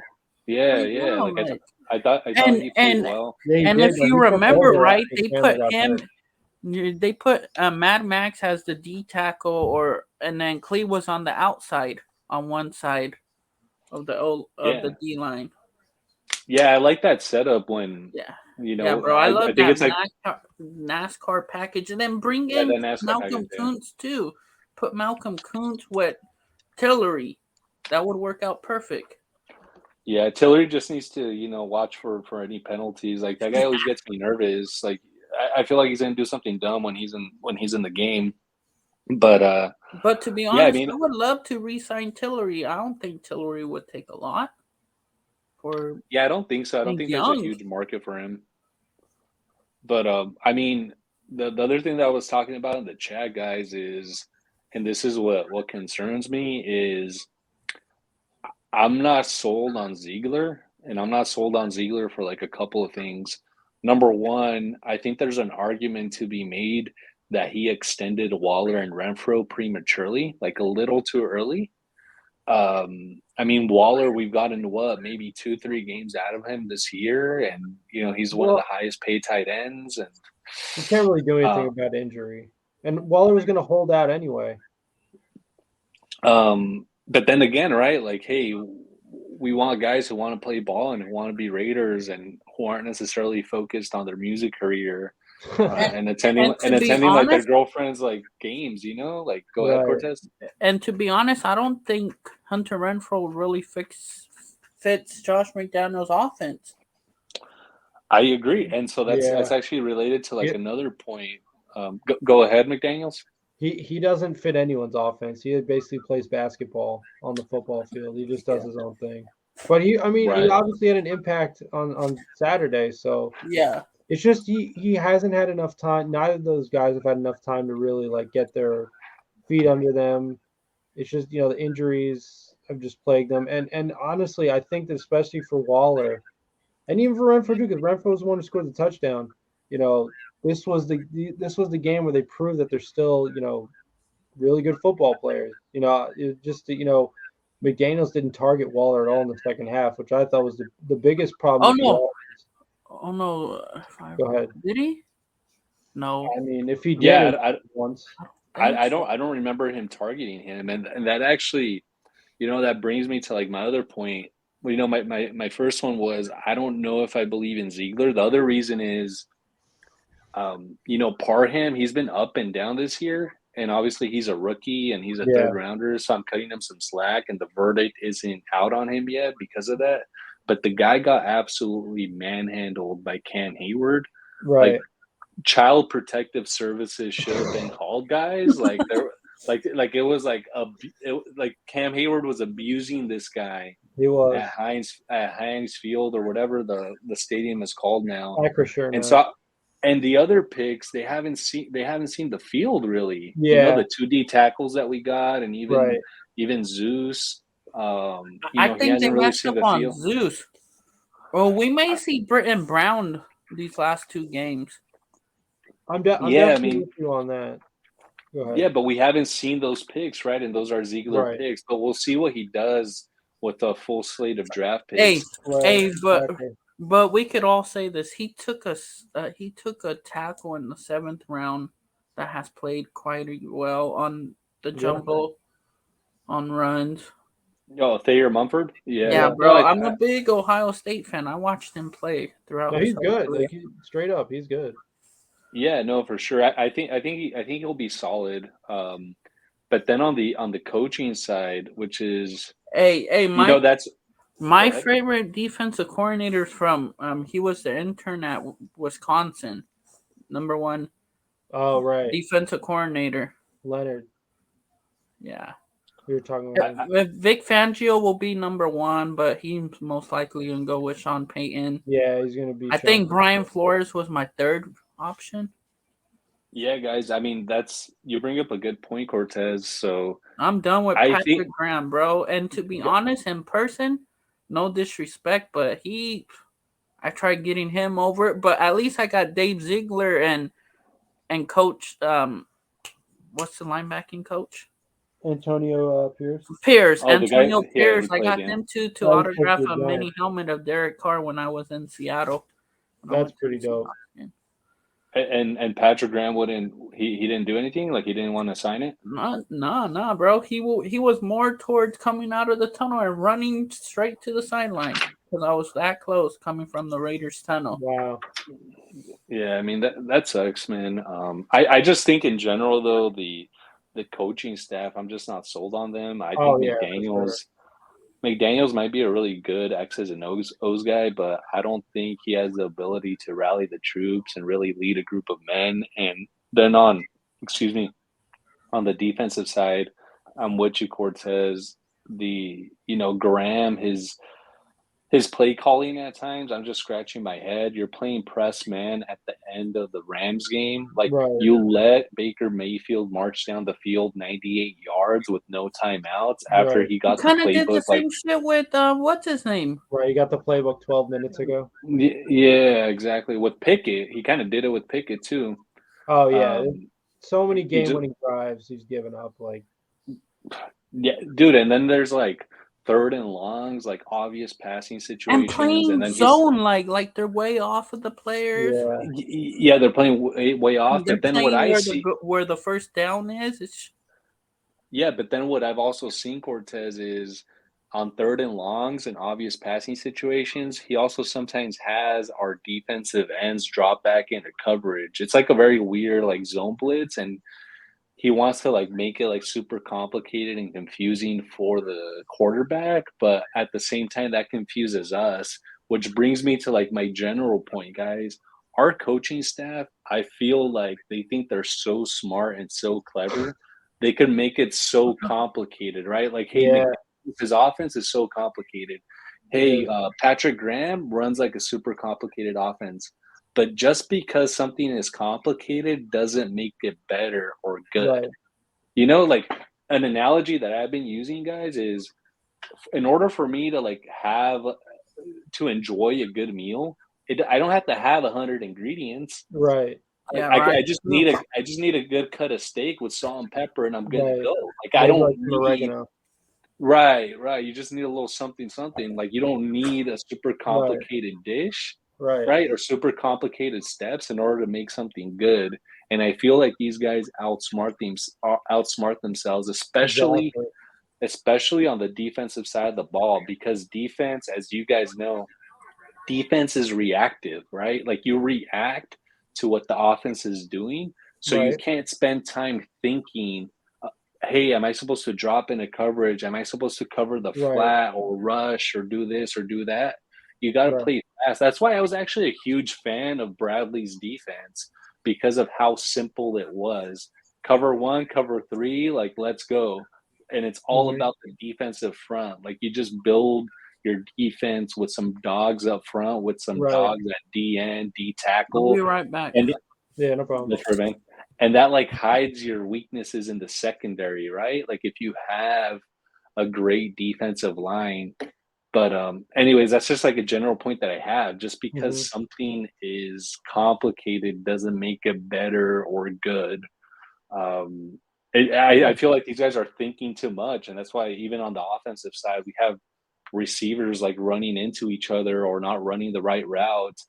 I actually think Carr's throwing a lot of interceptions this year because the receivers, and I'm not trying to absolve Carr from any responsibility, but I think a lot of the receivers aren't running the right routes because they don't really know Right. what route to run. You know, like, hey, am I supposed to cut in at Right. 10 yards, 12 yards, 15? Like, I don't know. What do you think about that? Well, yeah. So, yeah, I mean, obviously a lot to break down there, but yeah, I mean, as far as the offense goes, I mean, obviously Devontae Adams, he was interviewed at the beginning of the season, and he was just his, biggest takeaway early on from the McDaniels offense and the philosophy was that there are no dummy routes. It's very complicated, and I think your point is definitely well taken in the sense that there does definitely there is a point where you have to just look at it as this isn't rocket science. This is football. Like this is all about at a certain point it's about being an athlete, not thinking too much, not trying to be too in your head with over anticipating and over scheming and things of that nature. Just like letting your athletes be athletes, finding the open man, making a play. There is a certain point where it's as you say, like you don't need 100 ingredients. With that said, I mean there are a couple different ways you can look at it. I mean, first and foremost, I do think there are moments that we've seen this season where maybe McDaniels and Graham aren't, the next comings of Bill Walsh or Buddy Ryan or anything like that. But I think we've seen some moments where when they put their mind to it, they can scheme a lot better than they have in general in a lot of other cases. And so that's sort of the reason, and play call as well. And so for that reason, I do think that this has been a tank at least for several weeks, and I'm not sure, but I think it could have started, even the plan to tank could have even started, as early as training camp or OTAs. It's possible that both these guys, or maybe it was mainly McDaniels, just looked at this roster and said, these guys are losers, or they don't like the way they play, or they're not capable of winning in the way that McDaniels wants to win. And so for that reason, he hasn't wanted to win on purpose. So I don't think you can completely judge them from simply the results we've seen this year, just because I think in a lot of cases they've purposely thrown games because they've wanted to tank. What I'm more concerned with, though, is what they're going to do with said tank, because obviously, in general, like when you have a first-year head coach, you're just looking for some positive signs, but usually no owner fires a head coach unless you're Urban Meyer. Inside the first year, you at least give them some part of the second year to see how they what they do with what they've learned from the first year. So and I think you also brought up a really good point about Ziegler and what they've done through the draft, because in terms of going out and getting guys, which Mark Davis allowed Ziegler to do by giving him the green light, because this team ended up spending like $400 million on contracts this past year. So he was definitely given the green light. And in terms of going out and getting veterans that are proven commodities, I think he hit it out of the park. But yeah, at the same time, draft picks are very important too. Who you get out of the draft, because you can't just win. You can't expect to win on just signings. I mean, maybe for the Rams. The Rams, I guess, disproved that. But in general, you can't. You have to have at least some kind of organic core, guys that you actually drafted and that started out as Raiders. So I'm worried about that too. Like, this next draft is going to be big, like you said, Els Ghost. This is going to be the first time when Ziegler, McDaniels, and Graham even have a full slate, a full draft. They're not starting from the third round. But at the same time, a lot of these guys that they've drafted, they haven't really been put to use. Like Britton Brown has been a healthy scratch the whole year. Zamir White, he's looking like a bust. I don't know if he could work up to a bigger role at some point. So I guess to answer your question, like the water's still kind of somewhat murky, but I would say I'm really concerned about. I still am not very confident in McDaniels, mainly because what he's done in the past, and also just what they did in the draft this past year. It hasn't really panned out, and also letting guys go that have gone off and done really well. Like Zay Jones is a perfect example of that. Even Yannick Ngakoue, like he's done really well. He's done a lot better than Chandler has this whole year. So I'm just worried about moving forward more than I am this year, because this year to me, like any way you look, to me it's been perfectly obvious, at least since the Seahawks game, that at least McDaniels has been throwing a lot of these games. Now, whether or not he's right to tank is that's the real question. But what are your thoughts on that? Yeah, I think the Raider fan in me wishes that he wasn't actually throwing away games. The sense that I get from him is he hasn't really cared too much about losing. And I think the reason for that is I'm sure he's had several meetings with Mark Davis over the course of the season. Yeah. And Mark Davis has assured him, hey, you know what? Rome wasn't built in a day. You have time here. Don't worry about your job. Be worried about building the team in the right way. And, whether we win, lose, draw, whatever, that's like secondary. And I think, I just got the sense from him in the post-game conferences that he just, he just doesn't really care too much. I even saw his, his press conference today. No, it's okay. Hey, I saw it. Hey, I have a quick question though.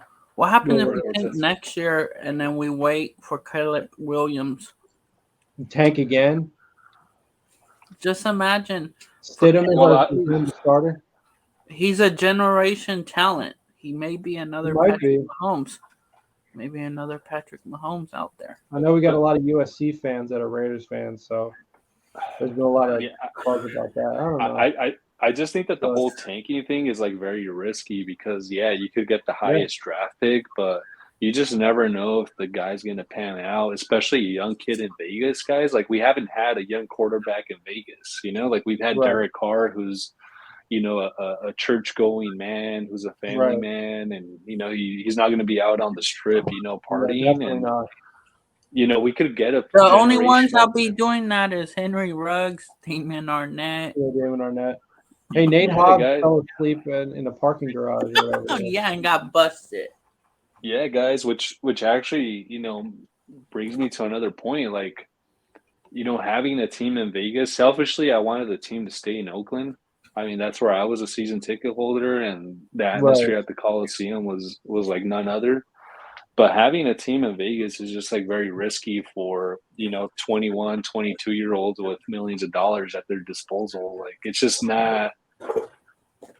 I hope nothing like the rug situation or the Damon Arnett situation happens ever again. But being in a place like Vegas, it just increases the likelihood of these guys getting in trouble.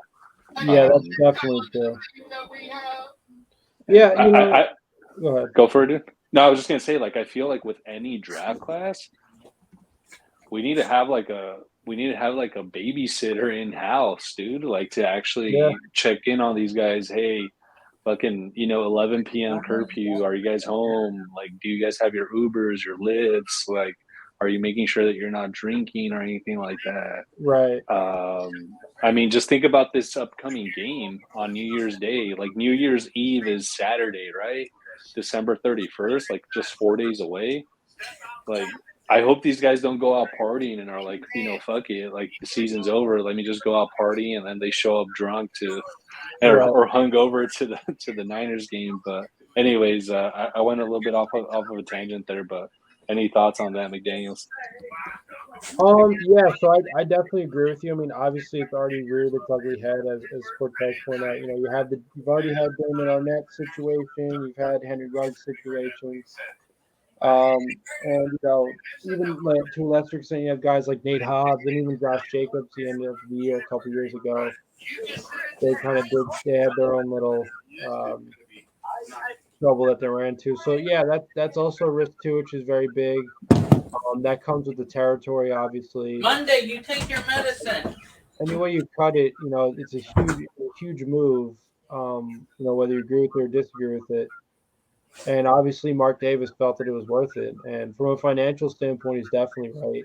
It's just that, obviously as fans, we're more worried about the success of the team. Having a team that we can, celebrate and be proud of. So, yeah, I mean.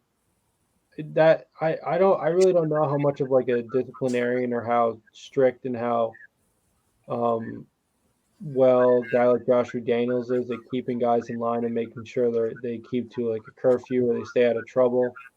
So that's definitely going to be something to watch for as well. I mean, I guess one good indicator is that and this is very surprising for this team of all teams, but we haven't really had any crazy scandal this year. I mean. Last year we had, like I said, we had a couple of things going. Obviously, the big one was Ruggs, but also Damon Arnett. I mean, last year was like the year of controversy and all kinds of crazy stuff. A lot of people probably don't want to hear this, but what was good about this year is the only problems we had were on the field. So I guess at least as far as that goes, that's a really good sign. So, but you still want to see the wins, because even when the Raiders were in their heyday, they would have guys who didn't exactly have the best, the cleanest social habits. But, Kenny Stabler would wake up after, partying until 3 a.m. He'd, play hungover and he'd win us the ball game. So, the other side of that is, if they're going to party, but they're going to win, I'd take that over, just being the polite, boring team that stays out of trouble. So, but, obviously you don't want to have trouble to the extent where, I don't know, like the Henry Ruggs situation, or I don't know, get into like a domestic abuse, right? Allegations, get all that, but so yeah, I just Go ahead. go for it. Go ahead. No, I was just gonna say I just it's just really hard being a Raider fan, and like, I'm 33, actually 34, just turned 34, guys. Oh, happy So birthday. yeah, thanks, man, appreciate it. So, and I'm assuming you guys are probably around the same age. Yeah, I'm mid-20. I'm 27. Yeah. So for us, like younger Raider fans, like we haven't seen success. Right. Like we haven't seen success, and I'm sure you guys follow like other Raider content creators on YouTube, and there's some like older guys who are like in their 50s and 60s, and frankly, You know like I'm who actually OG Daniels is? OG, Chronicles of the Black Hole, and I like follow. I Captain met Jack. Captain Jack in person.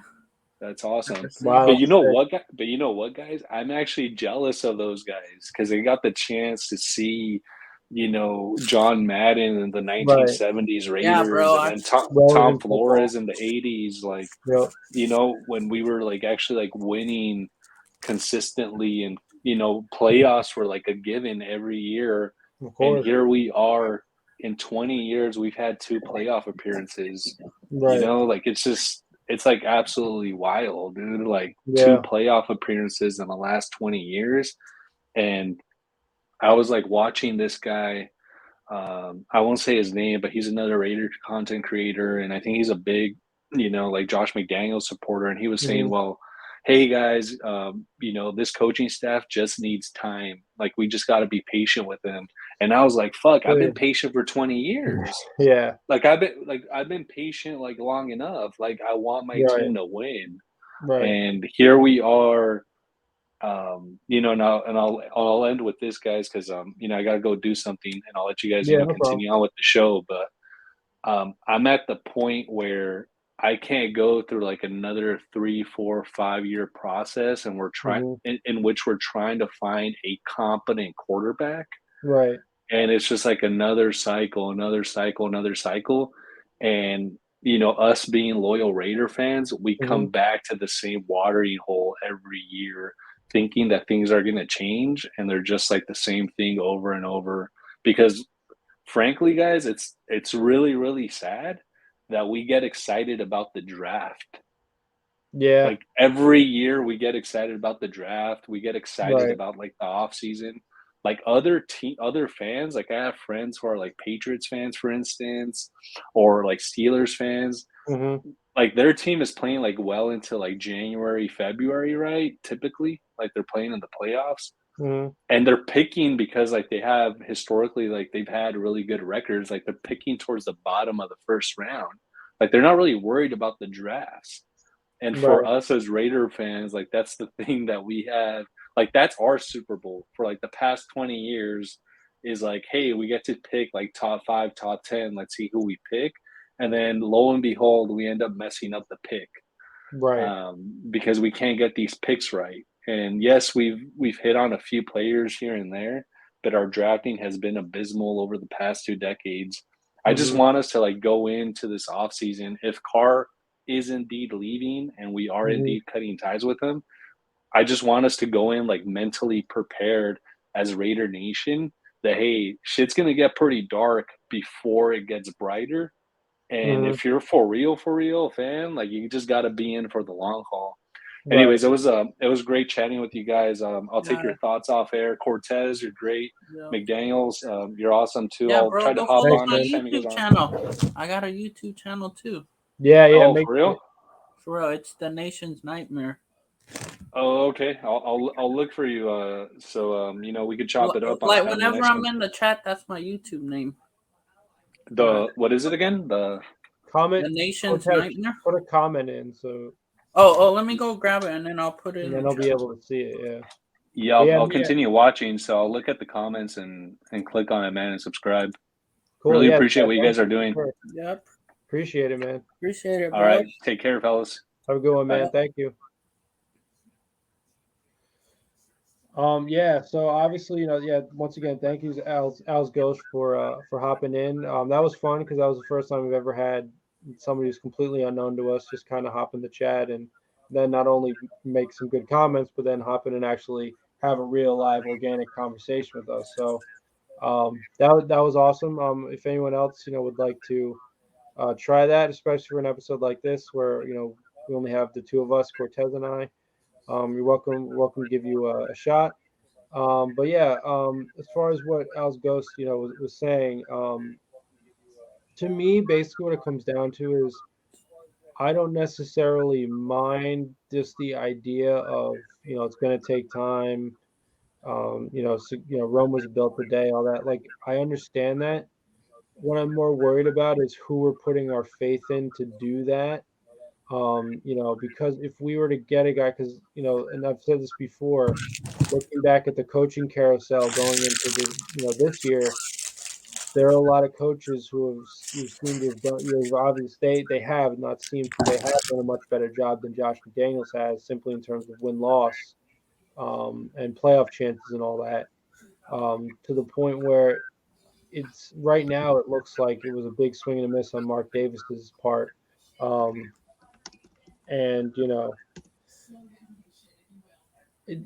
also with McDaniels, past track record, not only in Denver but also leaving Indianapolis at the altar, and even in St. Louis, not exactly doing the best job being an offensive coordinator there, for his, I believe, his 1 year stint there. Just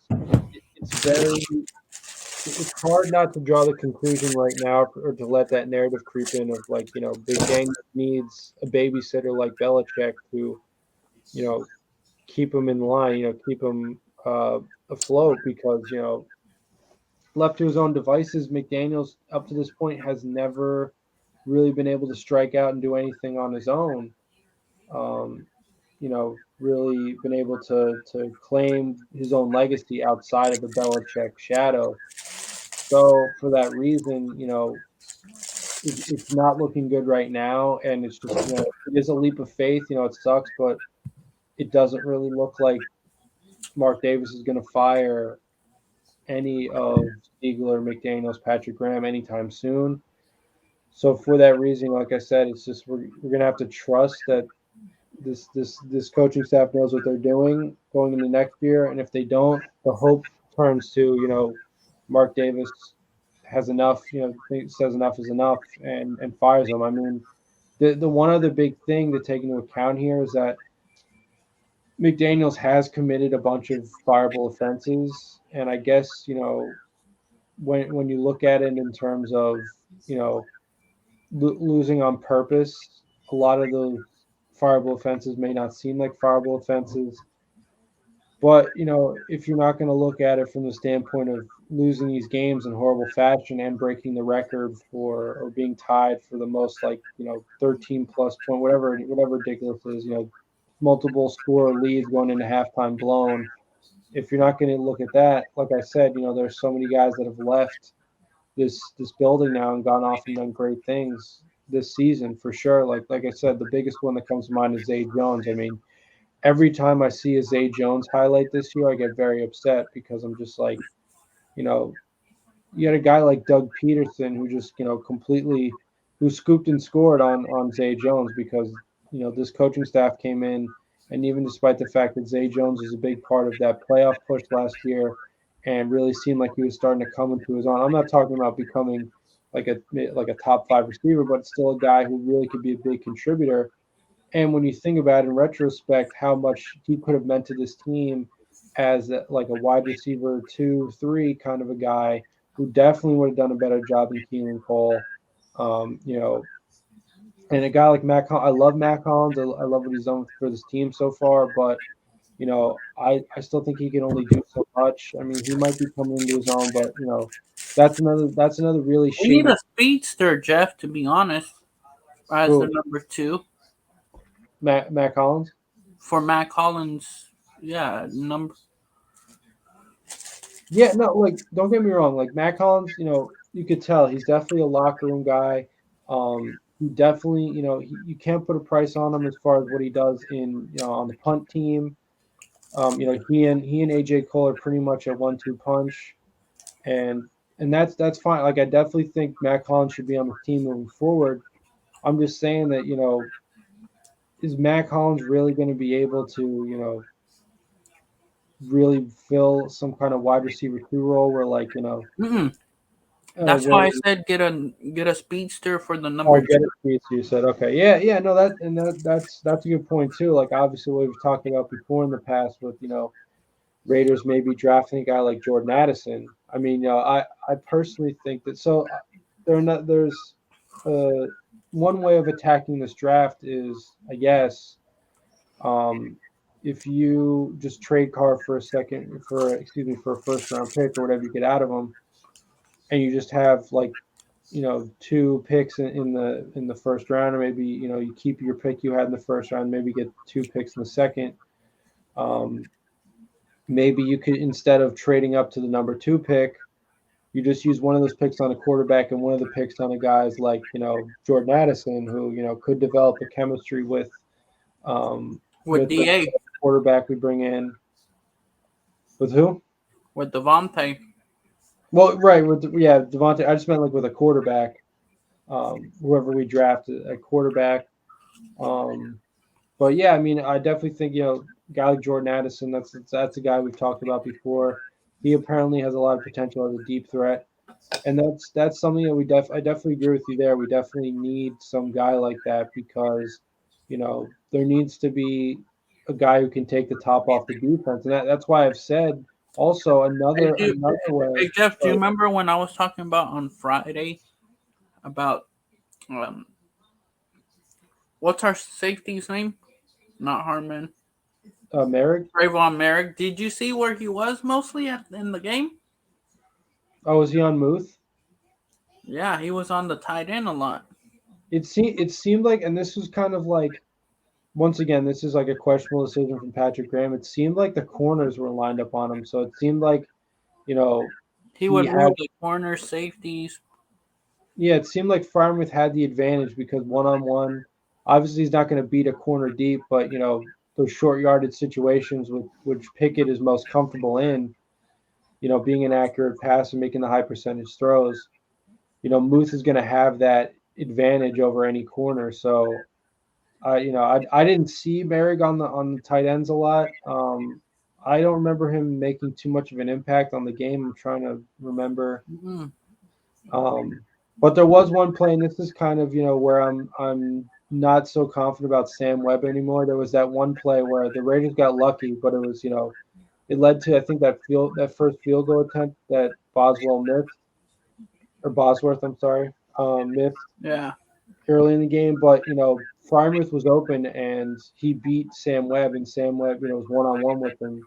Oh yeah, that's when the ball fell, wasn't it? That would have been a first down if he caught it, but Yeah. Pickett overthrew, you know, threw him too high, threw too high, you know, rookie mistake. But, you know, any other quarterback that's a completion, and maybe the Steelers are looking to tie the game there. So I don't, you know, that's one of the things with Sam Webb. I'm not exactly sure, and obviously, you know, getting beat by Van Jefferson, although he was, you know, he was left out to dry, to be fair. But once again, that's a questionable decision by Graham to have that happen. So, um, but yeah, you know, um, I just with the whole, you know, like I said, going back to the deep threat thing, having a guy, you know, burner who can go deep downfield. This kind of comes back to what I was talking about with Al's Ghost about not making things too complicated, not necessarily having to prove to the world that you're a football genius. If you just go out and pursue a guy like Marquez Valdez-Scantling, who I can't imagine the Chiefs value too much, because certainly in terms of the way in which he was used in Green Bay, he's not being used in Kansas City in the same way. But just in general, he's not a big money guy. You know, maybe I could look up his contract, but, you know, I think you could go out and get a guy like that. And what's great about that is you could just recreate the Green Bay offense that we know was so successful for years. You know, it's just obviously Devontae was your bread and butter guy. He would eat 90% of the time, but there was still a good portion of the time where, you know, Marquez Valdez-Scantling could beat you deep to the point where, you know, you at least had to respect it.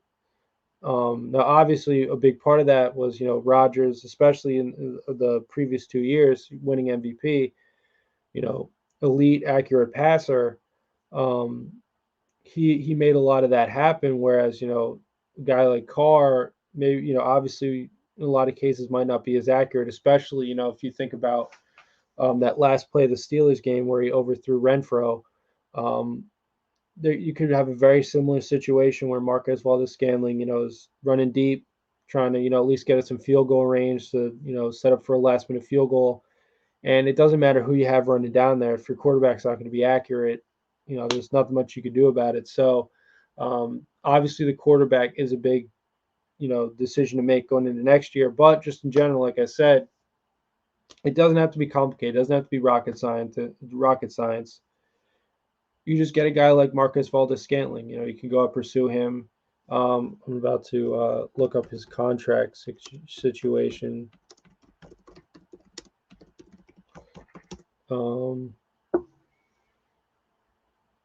Okay, so yeah, he finished his rookie deal with the Packers. Okay, so he's on a 3-year okay.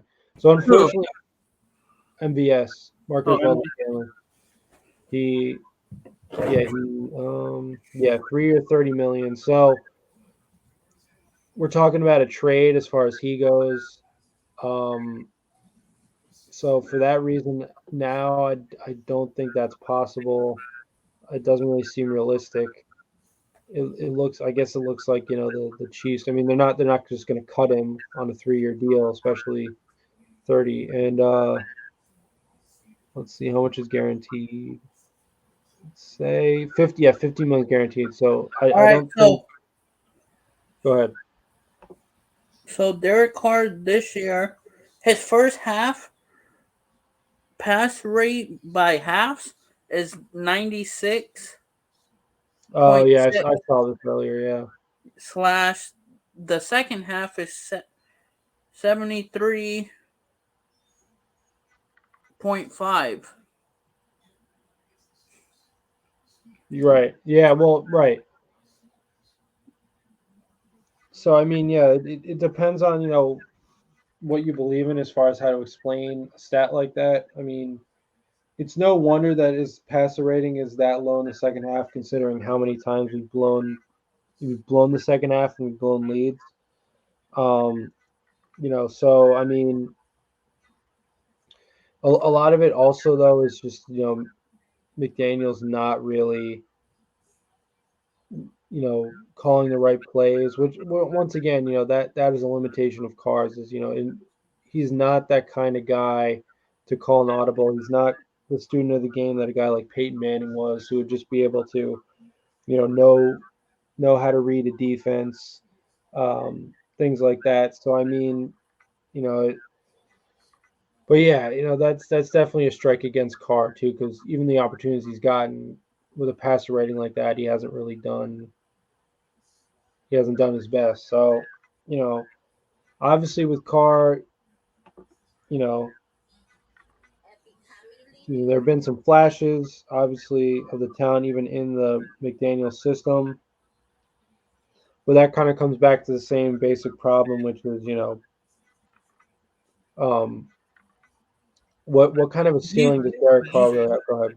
And do you think we'll find out more, Jeff, by this week to see if Carr starts, if they swap out players?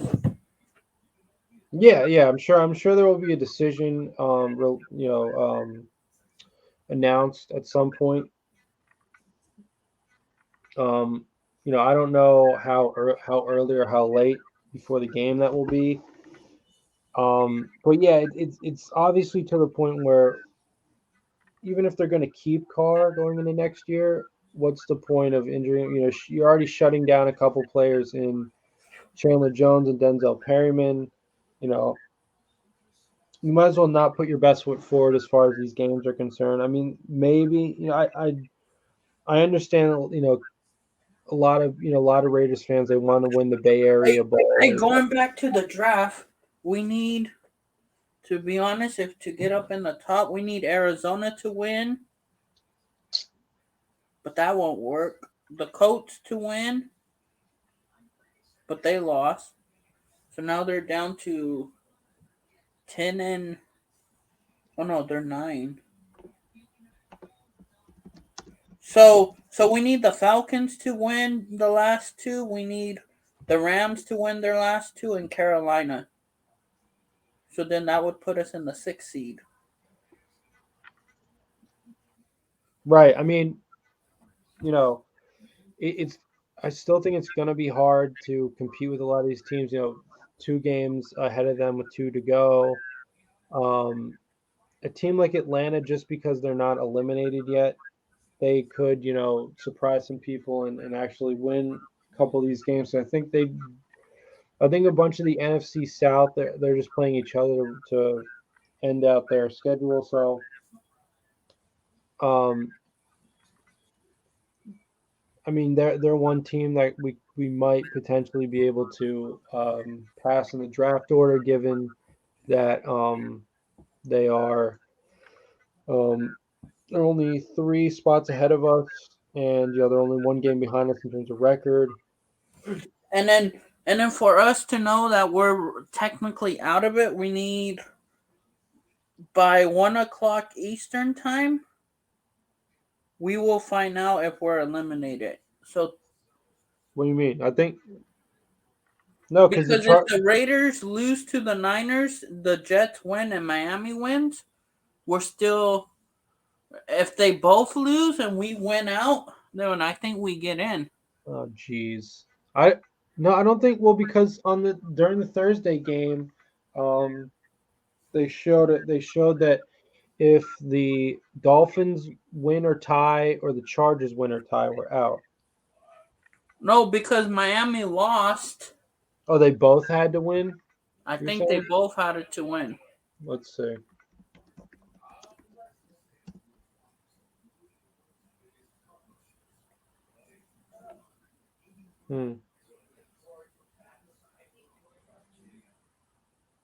Let's see. Yeah, no, the Chargers have officially eliminated the Raiders. The universe. Oh my God, there are going to be so many memes about perfectly balanced as all things should be, that kind of stuff, because they just eliminated us. Huh? The Chargers officially eliminated us. Are we now officially eliminated, or was it just one? Yeah, a bunch of people on Twitter are saying they have officially just eliminated the Raiders, which is, like I said, in terms of the long term, because not only are the Raiders eliminated, but now the Chargers have clinched a playoff spot. I really don't think that they're going to fire Staley. No, Staley's gonna stay. So that means, I think that means we're clear of them hiring Sean Payton. I think Sean Payton may go to Denver, though. But is Vic Fangio going to go back to that same team as a coordinator? Yeah, that's the thing, too. I don't think so. To me, and also the other thing is, seeing Russ this year, is Sean Payton really, going to get excited about that? I just don't think that Denver is a prime candidate to land Sean Payton for those reasons. So I think we're good.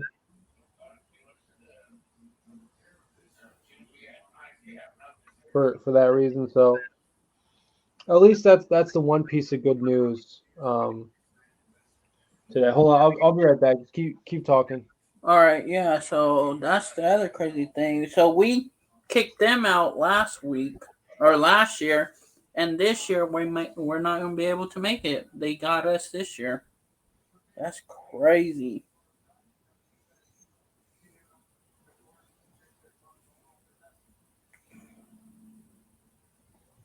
So just got to prepare for next year. Jeff.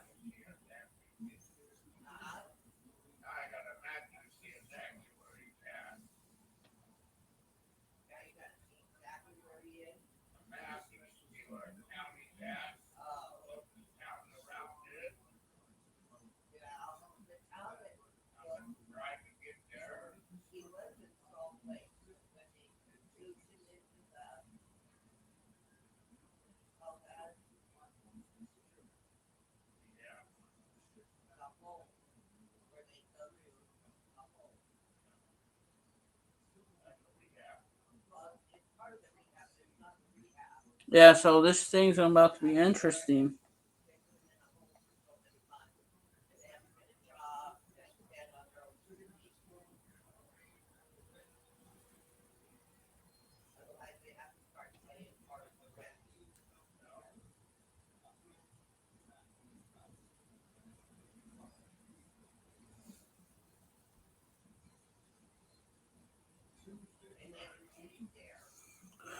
So yeah, there may be a quarterback move very soon, you guys.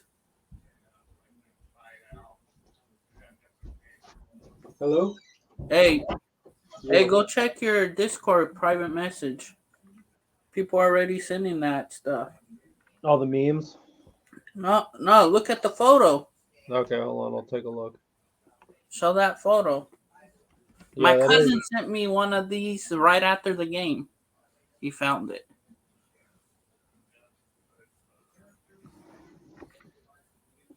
Let's see. But yeah, it is very ironic that Of all teams. of all teams, right the year after.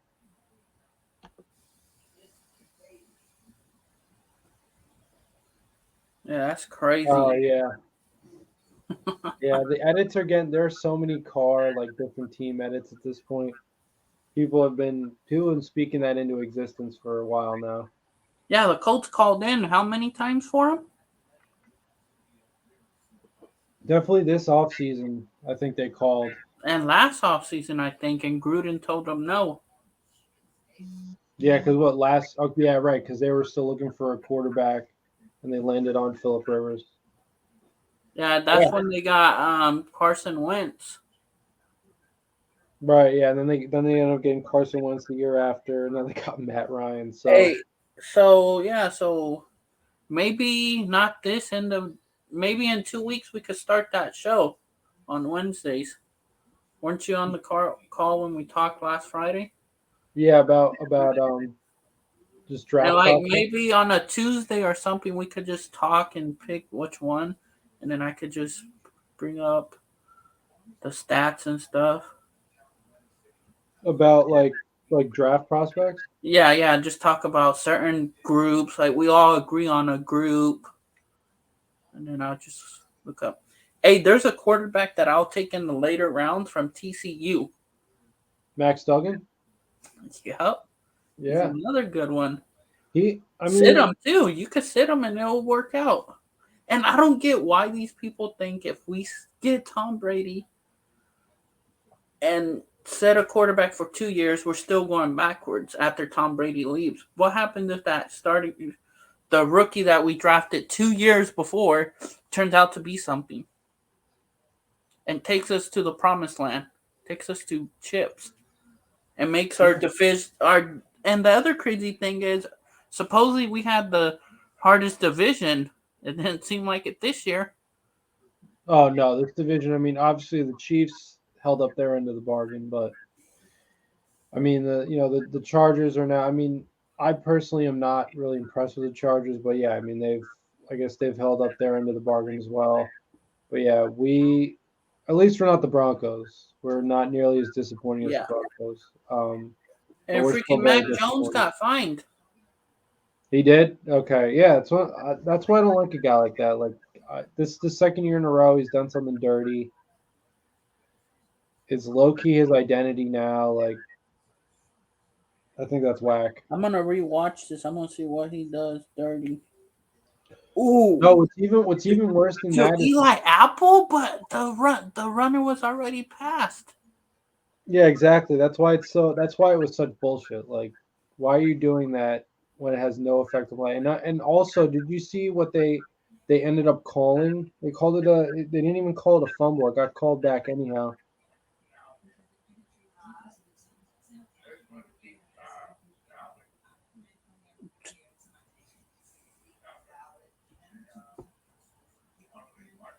Dang, somebody for the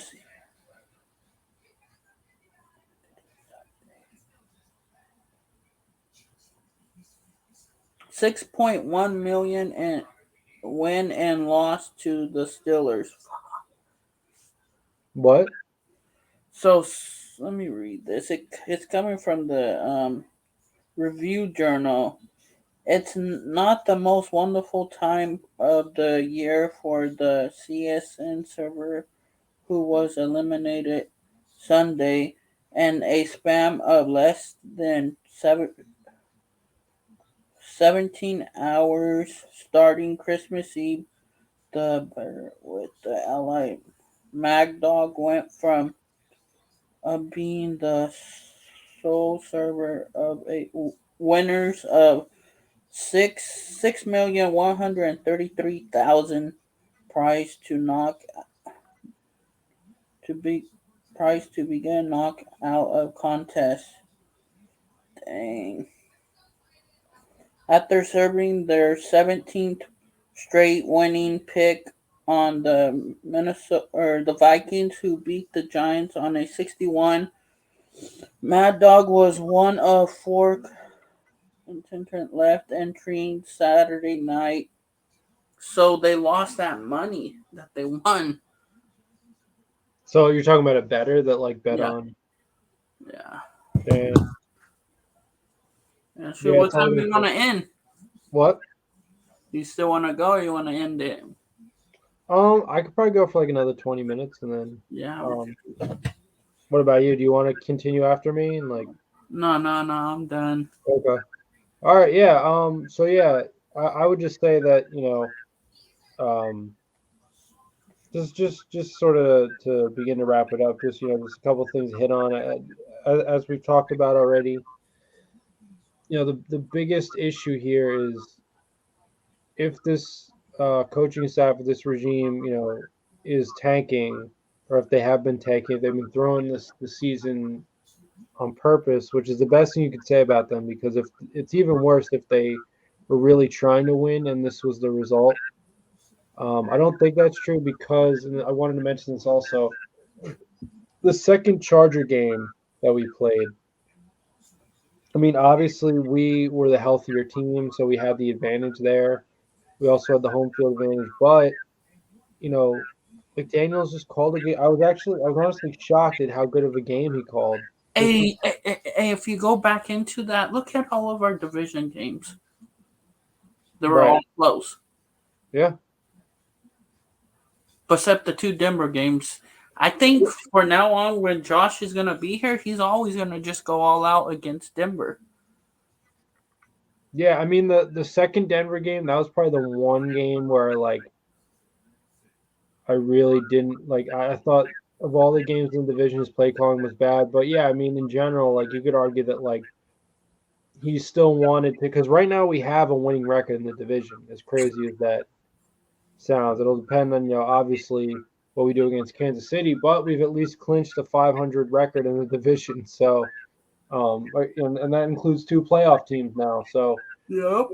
That could also be evidence of the tank too, as far as McDaniels just wanted to win. He wanted to prove that we can win against the division inside the division. And maybe turn it around next year. We don't know what the heck's all about. And then some of these plays may not be the same plays next year. I think he may be just observing the whole team too during the season. Mm-hmm. But you should do that during preseason. But it's trust me, it's been hard to sort of let go of and accept, this idea of a tank because, there was so much hype surrounding this team. I just saw a headline that called this season, now that we're officially eliminated, the season that could have been. We were definitely supposed to be a playoff contender. We're supposed to, have an over 500 record. Did you know what the funny thing would be, Jeff, if we beat the Niners? What do you mean, like a trap game? If we trap the Niners? I think, honestly, the Kansas City game, that it could be one of those things where it's, our Super Bowl, so to speak. And, like, if we have a shot at, knocking the Chiefs down a peg. Do you think that we could beat them without Carr as quarterback, though? Not if they're full strength, because I think at this point, if I remember correctly, seeing all like the clinching scenarios and stuff, I think they'll still have something to play for probably going into that game. So I think they'll be at full strength, which definitely means we would need Carr. But like at the same time, are we like really trying to risk an injury to Carr? To Even if get we him trade him? guaranteed money. Fully Exactly. Like, guaranteed. whether you look at it, yeah, See, some of these Raider fans that are Carr, like, well, I'm not gonna say the name, but you know who I'm gonna talk. yeah. They say, "Oh, why risk? You're going out there risking an injury. Why are you gonna want your quarterback if you're gonna bring him back next year to go out there and get injured? Right. Shouldn't you be more for the shield than the player?" Yeah, it really, football is a business, and you have to look at it as an adult and just say, like, all these things are nice. Somebody wants to be on the team for life. Somebody wants to go out as a Raider. They've been with the team this long, yada yada yada. I mean, all these same arguments were kind of used for Bisaccia, and I get that Bisaccia. I think it would have been worse than where we're at right now with Rich Bisaccia, to be I honest. mean, definitely the concern with him was, He doesn't know X's and O's, really. right, Only yeah, specialty. exactly. And who would he name as like his coordinators? Like, head coaching is a big boy job. Like, no question that's what people don't understand. Like, they look at a guy like whether it's Rich Bisaccia or it's Jeff Saturday, and they think the story's great, and they think of these guys as like emotional, motivated, and that all that stuff is definitely needed for a head coach. But you also need to like have plans and like know what you're doing, and like you said, like know X's and O's. Like that is also a part of it too. So like I just mentioned that to say, like, like I said, like the even when it comes to a player like Carr, like the emotional side of things, I get it. You want to be able to have someone to call your own, and I think that's why a lot of Raiders fans have continued to defend Carr because they view him like as ours, like this is our guy, even though like in a lot of cases there isn't a lot to brag about. You know what I mean? So, like I said, the best way to look at it is like another team could really make use of him as far as having just aspirations to make the playoffs. Like for them, that would be great. And then if they lose in the first round, well, okay, they got to week 19, whereas us with all the contracts we've signed guys to in this off season, and who knows what we're going to do this coming off season.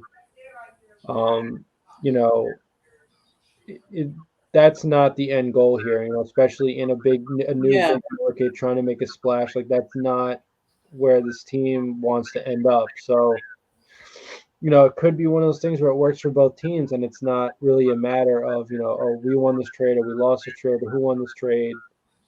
Things of that nature. It's more about did it work for both teams, and I think there are teams out there like you said, like the Colts maybe, who might be in like a semi rebuild, not completely, because they still do have good pieces, and I think a good quarterback could be inserted in there to be a winner. So I think that could be an example of a situation where it works for both teams. So tough to see, but yeah, like I said, even if we part ways with Carr, what's going to be our solution to it? Is it going to be Brady? Is that realistic? Just in general with this personnel, if we are tanking, which it does seem we are, what is that going to look like as far as what are they going to turn the picks into? Because this draft, has to be better than last year's draft if we're going to take this regime seriously. And as I mentioned before, McDaniels has proven to at least hit on some draft picks. Demaryius Thomas and Eric Decker, I think, are two that he drafted that immediately come to mind. So, Yep. Decker, yep. With the Denver Broncos. Yep. And then DT as well. Yeah, DT. So yeah, I mean, the guy I think does have somewhat of an eye for talent. I think when he puts his mind to it, he can do something. And as Al's Ghost mentioned earlier, this will be the first draft where we get to start in the first round, so that's good. And that's if we're talking about giving McDaniels and Ziegler a chance, this is the chance. This is right here, because maybe you could say something about third round, although they seem to be confident in these guys that they drafted, and there's a bunch of them that really haven't seen the light of day, that haven't played, haven't been on the field at all. So that's what I'm worried about. Is I know it's going to be a leap of faith. I know it sucks, Raider Nation, but we got to hang in there, and you got to think of it as, and I hate to say it again, but if it doesn't turn out right, then it's just going to be another coach that we fire, and it's going to be another rebuild. But it's really going to come down to, if this coaching staff is not up to snuff, is not meant for the job, it's going to come down to Mark Davis and who he decides to hire. And but let's be honest, that whole for bringing in Josh McDaniels wasn't really all Mark Davis. He had a committee to decide on to be head coach. Henrock, or what was his name? Oh yeah, that was right. the leader of yeah. it. He was the leader of him. Yeah, and I mean, like, I get that, but at the same time, like, it comes down to the owner, like, knowing football, and that's what his dad had that he doesn't seem to have, which is, at the end of the day, like, he was the CEO of, he had the final call on football related decisions. So wasn't your uncle at the game? Yeah, I think he was at the game. Yeah, so he was on ESPN. Actually, they did a little special of him like earlier in the day before the game. Yeah. So that was really cool to see. He was like Franco's best friend. So yeah, because they inducted Franco to the Black Hole. Yeah, exactly. He got inducted in the Black Hole. 2018, and he's the only non-Raider fan / player to be inducted. Yeah, which is dope. Like that. What's so awesome about that is, like, they're able to, put their differences aside. And obviously these guys had every reason to hate each other just by virtue of, like, being on opposite sides of the ball, rivals in that era, just destroying each other every play. They had every reason to just hate each other, and they found, a deeper meaning in life to sort of bond over, and it's great. Yeah, your uncle gave the guy Chronicles of the Black Hole Jack Daniels. He called them Jack Daniels. Your uncle said on one show, because they interviewed him, Purple Rain, Purple Man. Ask him about the Purple Man. That's Uncle Phil for you. Yeah. But yeah, I mean, bro, but that's cool that you got somebody in that played before. Oh, hell yeah, man. Like, I have a cousin right now in Arizona as the kicker. Oh, nice. That's awesome. What's his name? Matt Prater. Oh, Matt. Oh, no, we did talk about this. Yeah. Okay. Wow, that's dope. I didn't know this until last night, but he's kicked he's hit the most. He started with Denver in NFL history. Yep. Yeah, he started with Denver. Yep. And he was in Detroit forever. I remember that. And then spent with Arizona since. Yep. That's dope, man. I've had him on a couple fantasy teams. He's good. Yeah, 63. I cut him. You what? Oh, you cut him? Cut him. You cut your own cousin? Yeah. Wow. Yeah, because he got hurt. You came from on IR? No, because I had players already. Damn. Yeah, I'm done with fantasy. I'm out. I'm eliminated. Yeah, me too. I was in 3 leagues that didn't make the playoffs in one of them. Even in the mod one that we're in? Nah, dude. The best record I had in any of them was 7-7. It was 500. It was rough, dude. Dang. But I won a league last year, so I can't really complain too much. Yeah. It just happens sometimes, Yeah, how's your brother doing? He's doing well. He's so he's also like a huge Giants fan, so he's really been focusing on the Giants. Sure he does, or he likes New York Giants too. Yeah, he's a big Giants fan. He's probably more of a Giants fan than he's a Raiders fan. Don't let him know. Don't let him tell you I said that. He might be watching this video right now, so I could have just incriminated myself. But Oh shit, he should be happy that they're gonna make the postseason. Yeah, no, and also like going back to what you're saying about simplifying the offense, like it really seems like Brian Dable has simplified the offense over there, Yeah, which is yeah, why but they've it's made a lot of time for them success. to move on from Daniel Dimes too, though. Eventually, Yeah, I agree.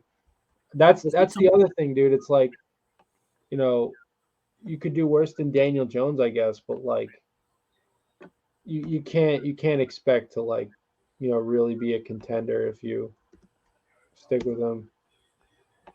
yeah. But I don't know. Is there so yeah, I'm about to jump off in about Yeah. 5 minutes. Was there any last things you wanted to talk about or mention before we Just look for our show on Wednesdays. Yes, okay, yeah. So yeah, that's a good point. Thank you for reminding. So yeah, so just a reminder, so as always, we're gonna have our shows on as well as say Wednesdays and Fridays. So as we usually do Monday, Wednesday, Friday.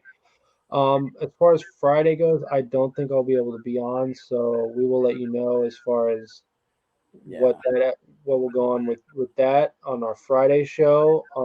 But if I'm not on, I'm sure these guys will be able to have an episode, have another Yeah, live me, show. Justin. Just another last quick reminder.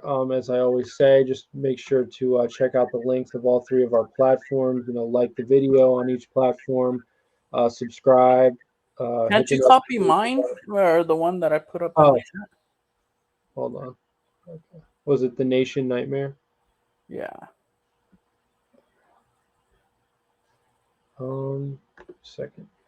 And yeah, and also make sure to follow Cortez's YouTube channel as well, which is .com/ it's the Nation Nightmare.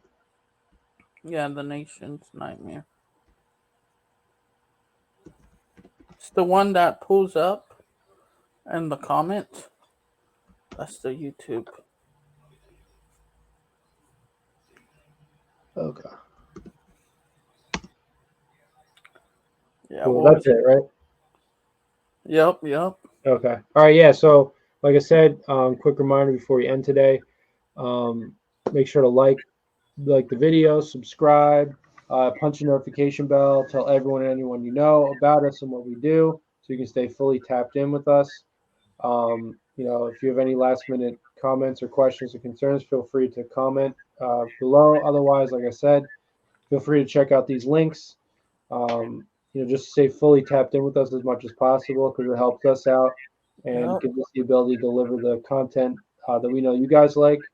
And without further ado, thank you, Cortez, for sticking with me this long. Nah, We had bro, a it's all good. great episode today, even though it was just the two of us. We Yep. talked about a lot of great topics. I mean, obviously, the biggest one is the quarterback situation and moving forward, not only with the rest of the season, but going into the off season and into next year. Because as we were talking about a little bit earlier, the Raiders have now officially been eliminated from postseason contention due to the fact that the Chargers just won against the Colts. Yep, and be surprised, Nation, that you might not see DC4 on the sideline or playing on the field. He may be on the sideline just listening to plays. Right, exactly. Yeah. So, like I said, we'll wait to hear any news on the Derek Carr situation, not only for the next two games of the season to wrap up the year, but also moving on to the off season. Will they trade him? Will they stick with him? That's going to be the hugest facet of Raiders news, and what we're looking to see as far as the decision with that. Hey, do we have I have a quick question. Don't we have our special team unit for 2 more years after this year? What do you mean? AJ Cole, Trent Sieg. Oh, are they still under contract? I think they are. I think they're all 3 got the same type of deal. Let's see. I mean, obviously they're arguably the best special teams 3 in the league. So yeah, Cole's 4-year, $12 million.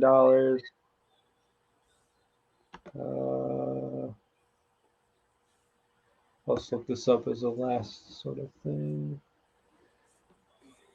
Carlson, I think. Yes. So yeah, Cole's pretty much locked up over the next 4 or 5 years. Let's see. Trent Sieg. 3 years, 3 million, 3.4 to be completely exact. Yeah, you got him at least through 2023. So till next year. Yeah. So those guys are definitely going to be back. And then let me just check Carlson. Yeah, 4-year, 18.4 million.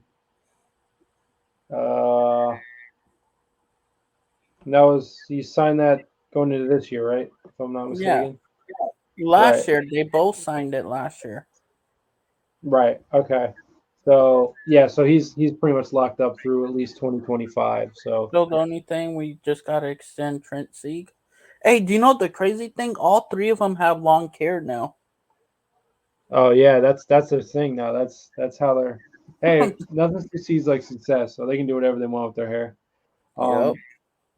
But yeah, obviously those guys are definitely on the opposite end of the spectrum as far as, as uncertain as the quarterback situation might be right now. Those three guys are definitely solid. They're rock solid. They're going to be here.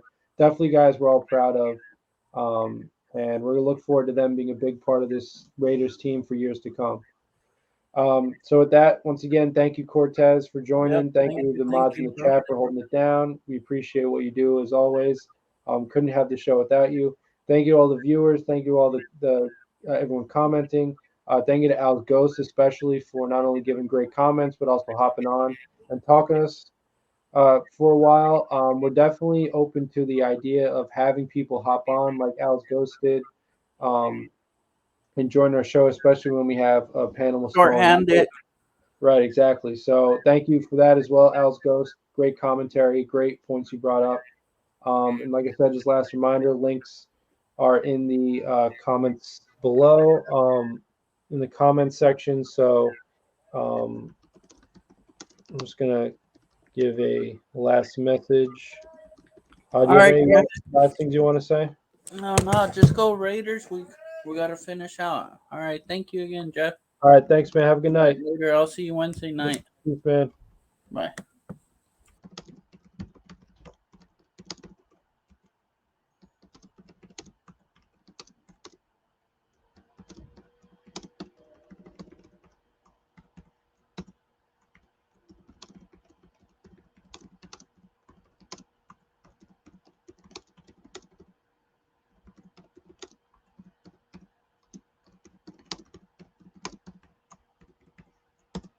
Okay, so Raider Nation, thank you for hanging with us this long. Just a final reminder, like, subscribe, hit the notification bell for all three of our platforms. That's the Death Star Report YouTube channel, the DSR Aftermath YouTube channel, and the DSR Aftermath Twitch channel. Just remember to do all those things. Check out the links; they're right in the comment section here. Just posted those links, so feel free to check those out. At your leisure, just to stay completely tapped in with us, so we can deliver the content that we know you guys like, and just for you guys to stay completely tapped in with us as much as possible. So with that, like I said, thank you to the mods, thank you to Cortez and Sergio, as well as Al's Ghost for hopping on with me as my panel tonight. Thank you to the mods in the chat. Thank you to the commenters and the viewers hanging out with us this long. We couldn't do the show without you guys as well. So without further ado, salute Raider Nation, and see you guys on Wednesday. We'll also have a show at the same time as today. That's 7 p.m. Pacific time, 10 p.m. Eastern time. And until then, have a great night. All right, guys. Peace out, Raider Nation.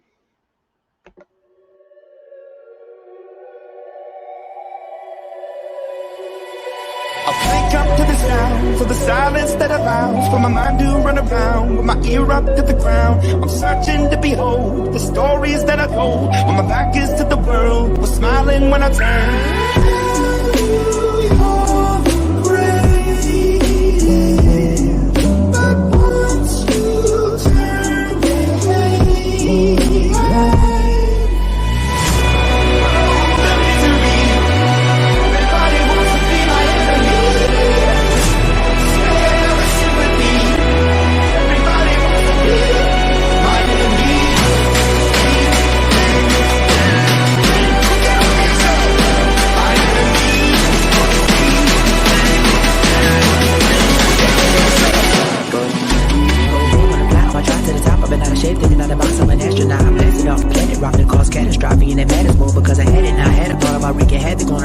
position, kinda shocking. They want a static with position. I'm automatic quarterback, I ain't talking shit.